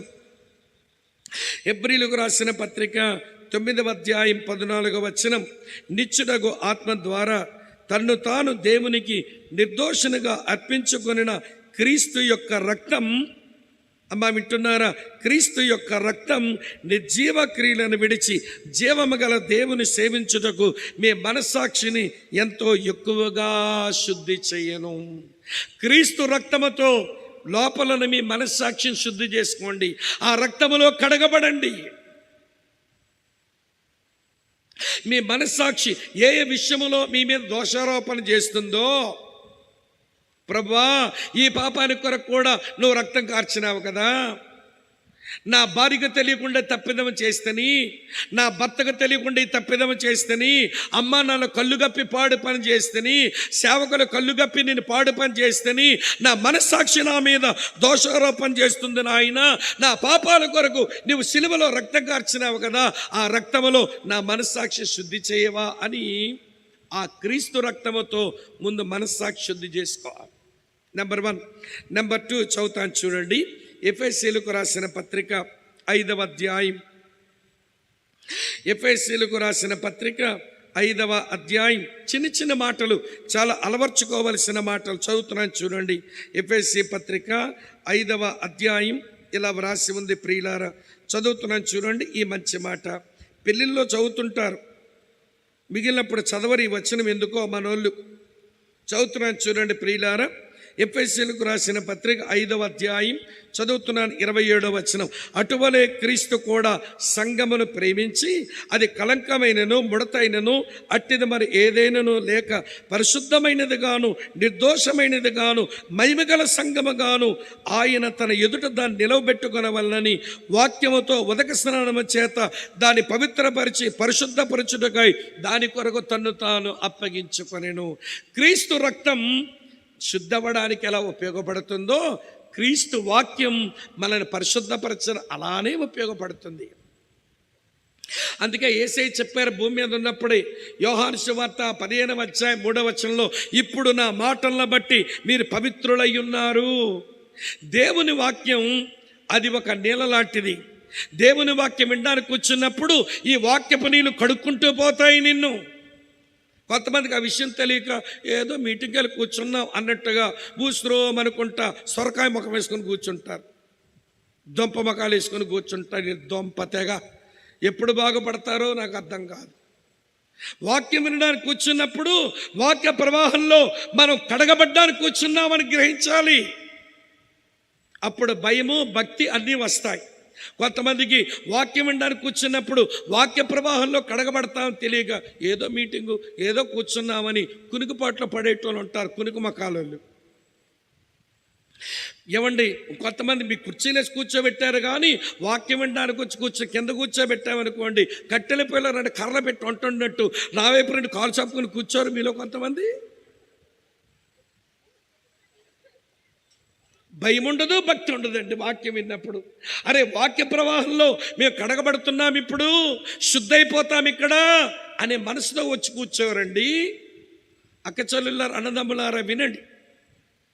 క్రీస్తు రక్తం క్రీస్తు వాక్యం మన లోపల శుద్ధి చేస్తాయి, మన పవిత్రులుగా చేస్తాయి, మన పరిశుద్ధపరచుకునే వాళ్ళం అవుతాం. వినండి, మూడో మాట చెప్తాను, టైం అవుతుంది కనుక వివరించలేకపోతున్నాను, మిగిలింది మీరు ధ్యానం చేసుకోండి. తెస్సలోనికీయులకు రాసిన 2వ పత్రిక 3వ అధ్యాయం చదువుతున్నాను చూడండి ప్రియులారా. తెస్సలోనికీయులకు రాసిన 2వ పత్రిక 2వ అధ్యాయం 13వ వచనం. 2:13, 3 కాదు. తెస్సలోనికీయులకు రాసిన 2వ పత్రిక 2వ అధ్యాయం 13వ వచనం. ప్రభువు వలన ప్రేమింపబడిన సహోదరులారా, ఆత్మ మిమ్మును పరిశుద్ధపరచుట వలనను. మూడోది ఏంటట? క్రీస్తు ఆత్మ మనల్ని పరిశుద్ధపరచాలి. క్రీస్తు రక్తం, క్రీస్తు వాక్యం క్రీస్తు ఆత్మ ఓరకనే ఇచ్చాడు. ఎందుకో తెలుసా? ఆయన రక్తములో మన పాపపు డాగులు కదిలించబడి, ఆయన వాక్యములో మన పాప జీవితం పూర్తిగా కడగబడి, ఆయన ఆత్మవేడిలో మన పరిశుద్ధపరచు. అది కంప్లీట్ హోలీనెస్. మీ ఇంటికి ఎవరో వచ్చారు, ప్లేట్లో ఏదో వడ్డం చేసావు, వాళ్ళు తినిపోయినారు. వాళ్ళు తిని వెళ్ళిపోయిన తర్వాత ఆ గిన్నెలో ఏమండి నూనె, ఏమండి జిడ్డు ఉంది, ఎర్రగా కనబడుతుంది. ఆ ప్లేట్లో మరికి ఎవరికైనా భోజనం పెడతావా? చిచ్చిచ్చి ఎట్లా పెడతామండి? ఆ ఎర్రటి మరకలు కనబడుతుంటేను, నూనె జిడ్డు కనబడతాను, తినేవాడికి కూడా తినసహించదు కదా. అప్పుడు చేసే పనేంటో తెలుసా? ఆ నూనె జిడ్డు పోయేలాగా ముందు కొంచెం సబ్బుతో కడుగుతావు, తర్వాత నీళ్ళతో శుభ్రం చేస్తావు, తర్వాత పొడిగుడ్డతో ఆ ప్లేటును శుభ్రం చేసి మరొక వ్యక్తికి పెట్టి వడ్డం చేస్తావు. ఇది క్లీనింగ్ ప్రాసెస్. ఇది శుద్ధయ్యే క్రమం. సబ్బు, నీళ్లు, టవలు ఎలా ఉపయోగపడ్డాయో అలాగనే వస్త్రం వాడాం, అది బాగా మురికైపోయింది, మళ్ళీ ఇది వాడుకోవాలనుకున్నాం అనుకోండి, సబ్బుతో దీన్ని ఉతకాలి, నీళ్ళతో దీంట్లో జాడించాలి, ఎండవేడిలో పెట్టి వేడి చెయ్యాలి, తర్వాత ఉపయోగించుకుంటాం. ఈరోజు క్రైస్తవ పరిశుద్ధత అలాంటిది. క్రీస్తు రక్తం సబ్బు లాంటిది, నీ పాపపు డాగులు కదిలించాలి. క్రీస్తు వాక్యం నీళ్ళ లాంటిది, అది నిన్ను ఉతికేయాలి. అటు తర్వాత క్రీస్తు ఆత్మ వేడి లాంటిది, వేడి చెయ్యాలి, నిన్ను పవిత్రీకరించాలి. అప్పుడే వినండి ప్రియులారా, అక్కడ చేరుకుంటాం. అందుకని యెహోషువ అంటున్నాడు, దేవుడు రేపు మీ మధ్య అద్భుతములు చేయను, కాబట్టి మిమ్మల్ని మీరు పరిశుద్ధపరచుకోండి. వాళ్ళకి బోధ అయితే మనకు బోధ ఏంటో తెలుసా? ఈరోజు మనం పరిశుద్ధపరచుకోవాలి. నీకు తెలుసు ఏ పాపం దేవుని దృష్టికి హేయంగా ఉంటుందో, నీ బ్రతుకులో ఉన్న ఏ అవిధేయత దేవునికి నచ్చదో, అది చూపుల వల్ల పాపమా, ఆలోచనల వల్ల పాపమా, వినికిడి వల్ల వచ్చిన పాపమా, లేక నోటి మాటలతో కలిగిన పాపమా, లేక చేతలతో చేసిన పాపమా, ఈ దేహముతో చేసిన పాపమా, ఈ కళతో చేసిన పాపమా, ఏ పాపమో అది దేవునికి హేయమని నీకు తెలిసినప్పుడు రా పరిశుద్ధపరచుకో. ఆయన రక్తమునకు శక్తి ఇంకా తగ్గల, ఆయన వాక్యమునకు శక్తి ఇంకా తగ్గల, ఆయన ఆత్మకి ఇంకా శక్తి ఇంకా తగ్గల. ఆ 3 సాధనాలు వాడుకొని మనల్ని మనం పరిశుద్ధపరచుకోవడానికి ప్రభు ఈ కోటాలు మనకిచ్చాడు. అమ్మా వింటున్నారా? ఆ పరలోక రాజ్యంలో ప్రవేశించడానికి ప్రభు ఇచ్చిన నియమాలు 5. యేసును పైకెత్తండి, యేసు వైపే చూడండి, యేసును వెంబడించండి, యేసును గౌరవించండి, యేసు కొరకు మిమ్మల్ని మీరు పరిశుద్ధపరచుకోండి. వాళ్ళకి బోధలో మందసం పైకెత్తండి, మందసం వైపే చూడండి, మందసాన్ని వెంబడించండి, మందసాన్ని గౌరవించండి, మందసం నడుస్తుండగా వెనకాల మిమ్మల్ని మీరు పరిశుద్ధపరచుకొని మీరు నడవండి. యోర్దాను గట్ల మీద పొర్లిపారినా దాని గుండా ప్రయాణం చేయడం అది మీ కష్టమే అయినా ఆ మందసం వెళుతూ ఉంటే యోర్దాను ఎర్ర సముద్రం పాయిలైనట్టుగా యోర్దాను కూడా పాయిలైపోతుంది, మీకు దారిస్తుంది అన్నాడు. అలాగే దారిచ్చింది. వాళ్ళ కనానులో అడుగు పెట్టగలిగినారు. అక్క చెల్లులారా, అన్నదమ్ములారా వినండి, షిత్తీములోనే మిగిలిపోతామా? ఈ తుమ్మ చెట్ల స్థలములోనే మిగిలిపోతామా? ఈ ముళ్ళున్న చోటే మిగిలిపోతామా? లోకములోనే మిగిలిపోతామా? ప్రభు సిద్ధపరిచిన, ప్రభు సమకూర్చి ఉంచిన, ప్రభు సమృద్ధి ఉంచిన, ప్రభు సన్నిధి ఎల్లవేళలా దొరికే ఆ కనానులోనికి చేరుకోవాలంటే ఏదో నీ యోర్దాను నీకు తెలుసు, అది అక్కడ రానియట్లా, నిన్ను అడ్డం పడిపోయింది నీకు. చాలామంది ఆధ్యాత్మిక జీవితాల్లో ఎవరు యోర్దాన్లు వాళ్ళమని ముందే చెప్పాను. సేవకుల యోర్దాన్లు సేవకులవి, పెద్దల యోర్దాన్లు పెద్దలవి, తల్లిదండ్రుల యోర్దాన్లు తల్లిదండ్రులవి, పిల్లల యోర్దాన్లు పిల్లలవి, ఏవో అడ్డమైపోయాయి. అందరివి ఒకటే కాదు, ఎవరు యోర్దాను వారిది. దాన్ని ఛేదించుకొని కనానుకు రమ్మని ప్రభువు పిలుస్తూ ఉన్నాడు. పరలోక రాజ్యంలో ప్రవేశించడానికి ప్రభువుకు విలువనివ్వండి. ఉదయం నా ప్రసంగం పరలోక రాజ్యములో ప్రవేశించడానికి ప్రభువిచ్చిన నియమాలు చేపట్టండి. ఈ రాత్రి నా ప్రసంగం ఇక స్పందించడం నీ వంతు. ఉదయమే చెప్పాను, యానివర్సరీ మీటింగ్లో ఏం జరగాలి, ఒక 5 జరగాలని చెప్పాను. మొదటిది, మనం సమకూడి రావాలి. రెండవది, మనం ఒకరిని బట్టి ఒకరం దేవుని సందులో మంచి మ్యూజిక్, మంచి పాటల్లో మనం ఏం చేయాలి, ఇక్కడ వాక్యంలో సంతోషించాలి. సమకూడి వచ్చాం, సంతోషించాం. తర్వాత సందేశం పొందాలి. సందేశం వినబడుతున్నది, సందేశం పొందావు. ఇప్పుడు చేయవలసిన పని ఏంటో తెలుసా? స్వపరీక్ష చేసుకో, తర్వాత నిన్ను నీవు సమర్పించుకో. ఈ 2 పనులు నువ్వు చేయకపోతే మన వార్షిక కూడికలే కాదు. తల వంచండి, కళ్ళు మూసుకోండి, స్వపరీక్ష చేసుకుంటూ సమర్పించుకుందాం. వెంటనే తల వంచండి, కళ్ళు మూసుకోండి. సుమారు 1:45 పైన విన్న వాక్యం. ఇంతకంటే ఎక్కువ వాక్యం అవసరమా నువ్వు మారడానికి? అమ్మా, ఎవరు మాట్లాడొద్దు ప్లీజ్. తల వంచండి, కళ్ళు మూసుకోండి. సహోదరులు తలపైన ముసుగులు వేయండి. తల వంచండి, కళ్ళు మూసుకోండి. సీరియస్గా ఉండండి. ఇది దేవుని సన్నిధిని భయపడండి. ఈ రాత్రి వేళ మన కనానులో మనం చేరుకోవడానికి 5 నియమాలు ప్రభువు చెప్పాడు.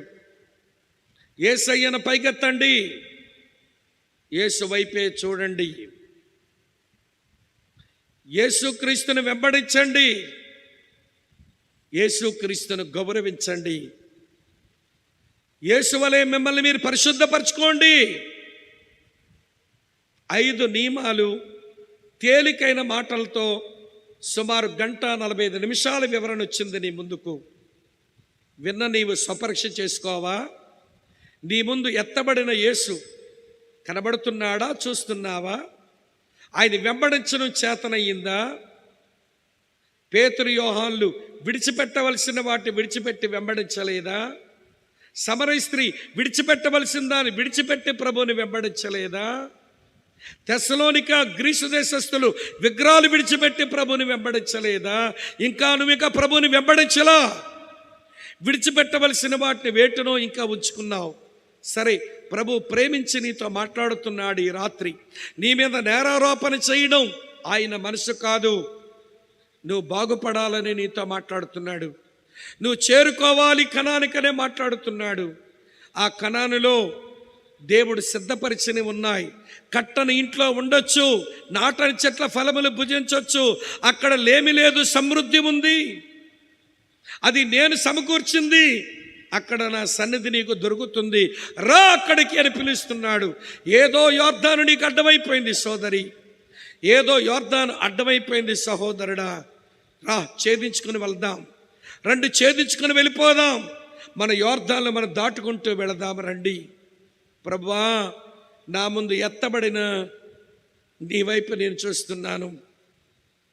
అరణ్యములో ఎత్తబడిన ఇత్తడి సర్పమును చూచి బ్రతికిన ఇశ్రాయేలీలాగా, శిలువ మీద ఎత్తబడిన యేసు నిన్ను చూచిన ఆ దొంగవలే నేను కూడా నిన్ను చూస్తున్నానయ్యా. నిన్ను వెంబడిస్తాను, నిన్ను గౌరవిస్తాను. నీవే నా ప్రభువు అని ఒప్పుకుంటున్నా, నీవే నా ప్రభువని నీ ముందు నేను మోకరించినట్లుగా నా జీవితాన్ని ఉంచుకుంటున్నాను. ప్రభువా, నీ ముందు నన్ను పరిశుద్ధపరచవా? నీ రక్తములో కడగండి నాయన, నీ వాక్యములో శుద్ధీకరించండి బాబు, నీ ఆత్మ వేడిలో నన్ను పవిత్రీకరించండి నాయన. నీకు నచ్చని మలినం, నీకు నచ్చనటువంటి పాపపు డాగులు ఏమీ నా దగ్గర ఉండడానికి వీలు లేదు. పవిత్రీకరించవా అని దేహి అనుకుంటూ ఆయన దగ్గరకు రాగలుగుతావా? దేవుడు నీ జీవితంలో అద్భుతాలు చేస్తాడట. దేవుడు మన ముందు అద్భుతాలు చేస్తాడట. ఇష్టము నీకుంటే, కష్టం అనుకోకపోతే, ఇష్టము నీకుంటే కష్టమని అనుకోకపోతే, నీ ముందు చెప్పబడిన నియమాలు పాటించేందుకు తీర్మానం చెయ్యి. ఇప్పటికే ఈ 5 నియమాల్లో కొన్ని అనుభవమే రాలేదు నీకు, పర్వాలేదు. ప్రేమ కలిగిన దేవుడు ప్రేమతో నీతో మాట్లాడుతుండగా ఈ రాత్రిని నువ్వు సమర్పించుకుంటావా? తమ్ముడు, స్వామి, అన్నయ్య స్వామి, అంకుల్, స్వామి అంకుల్, ఇంత వాక్యం విన్న తర్వాత నన్ను సమర్పించుకోకుండా వచ్చిన దాన్ని వచ్చినట్టు ఎలా వెళ్తాను, వచ్చిన వాడిని వచ్చినట్టు ఎలా వెళ్తాను? నా యోర్దాను దాటుకొని నేను కనానుకు చేరుకోగలిగినట్లుగా ఈ 5 అనుభవాలు నా సొంతం చేసుకుంటాను. నా కొరకై ప్రార్థన చేస్తారా మీరు అనేవాళ్ళు ఎవరైనా ఉంటే నెమ్మదిగా మీ కుడి హస్తాన్ని మీ తల కంటే కొంచెం పైకెత్తి చూపిస్తారా? మీ కొరకై ప్రార్థన చేసి ఆశీర్వాదం ఇచ్చి పంపిస్తాం. వందనాలు సహోదరుడా, వందనాలు సహోదరి, వందనాలక్క, వందనాలు తల్లి. ఎవరు చూడొద్దు ప్లీజ్. గాడ్ బ్లెస్ అమ్మ. ప్రభు నిన్ను ఆశీర్వదించునుగాక. ప్రభు నేను దీవించుగాక. తమ్ముడు యవనస్తుడా, ప్రభు నేను బలపరచునుగాక. నీ చెయ్యి పట్టుకుని ఆయనే నిన్ను నడిపించునుగాక. ఇంకెవరైనా ఉన్నారా? ఇంకెవరైనా? God bless you brother, God bless you sister. ప్రభు నేను దీవించునుగాక. వందనాలమ్మ, వందనాలు తల్లి. ఇంకెవరైనా ఉన్నారా? బహుశా మిగిలిన వారందరికీ యోర్దాన్లు లేవేమో, వాళ్ళు ఇప్పటిగా ఛేదించుకొని వచ్చారేమో, లేకపోతే వాళ్ళ షిత్తీములోనే వాళ్ళు సమాధి అవ్వాలనుకుంటున్నారేమో, నాకు తెలియదు. ఇక అది మీ ఇష్టం. ప్రార్థన చేసుకుందాం, ప్రార్థన చేసుకుందాం. ప్రేమ కలిగిన మా ప్రియమైన తండ్రి, ఈ 4 దినాల ఈ వాక్యపు పండగల్లో మీరు మాకు అనుగ్రహించిన మీ సందేశాల కొరకు మీకు వందనములు. మేము స్వపరీక్ష చేసుకుంటూ మమ్మల్ని మేము సమర్పించుకుంటున్నామని కొన్ని చేతులు ఈ స్థలములో లేచాయి. వారిని నువ్వు చూస్తున్నావు. కొంతమంది నిలబడలేకపోయినా, కొంతమంది చేతులు పైకి లేపలేకపోయినా, కొంతమంది కూర్చుని ఉండి స్వపరీక్ష చేసుకుంటూ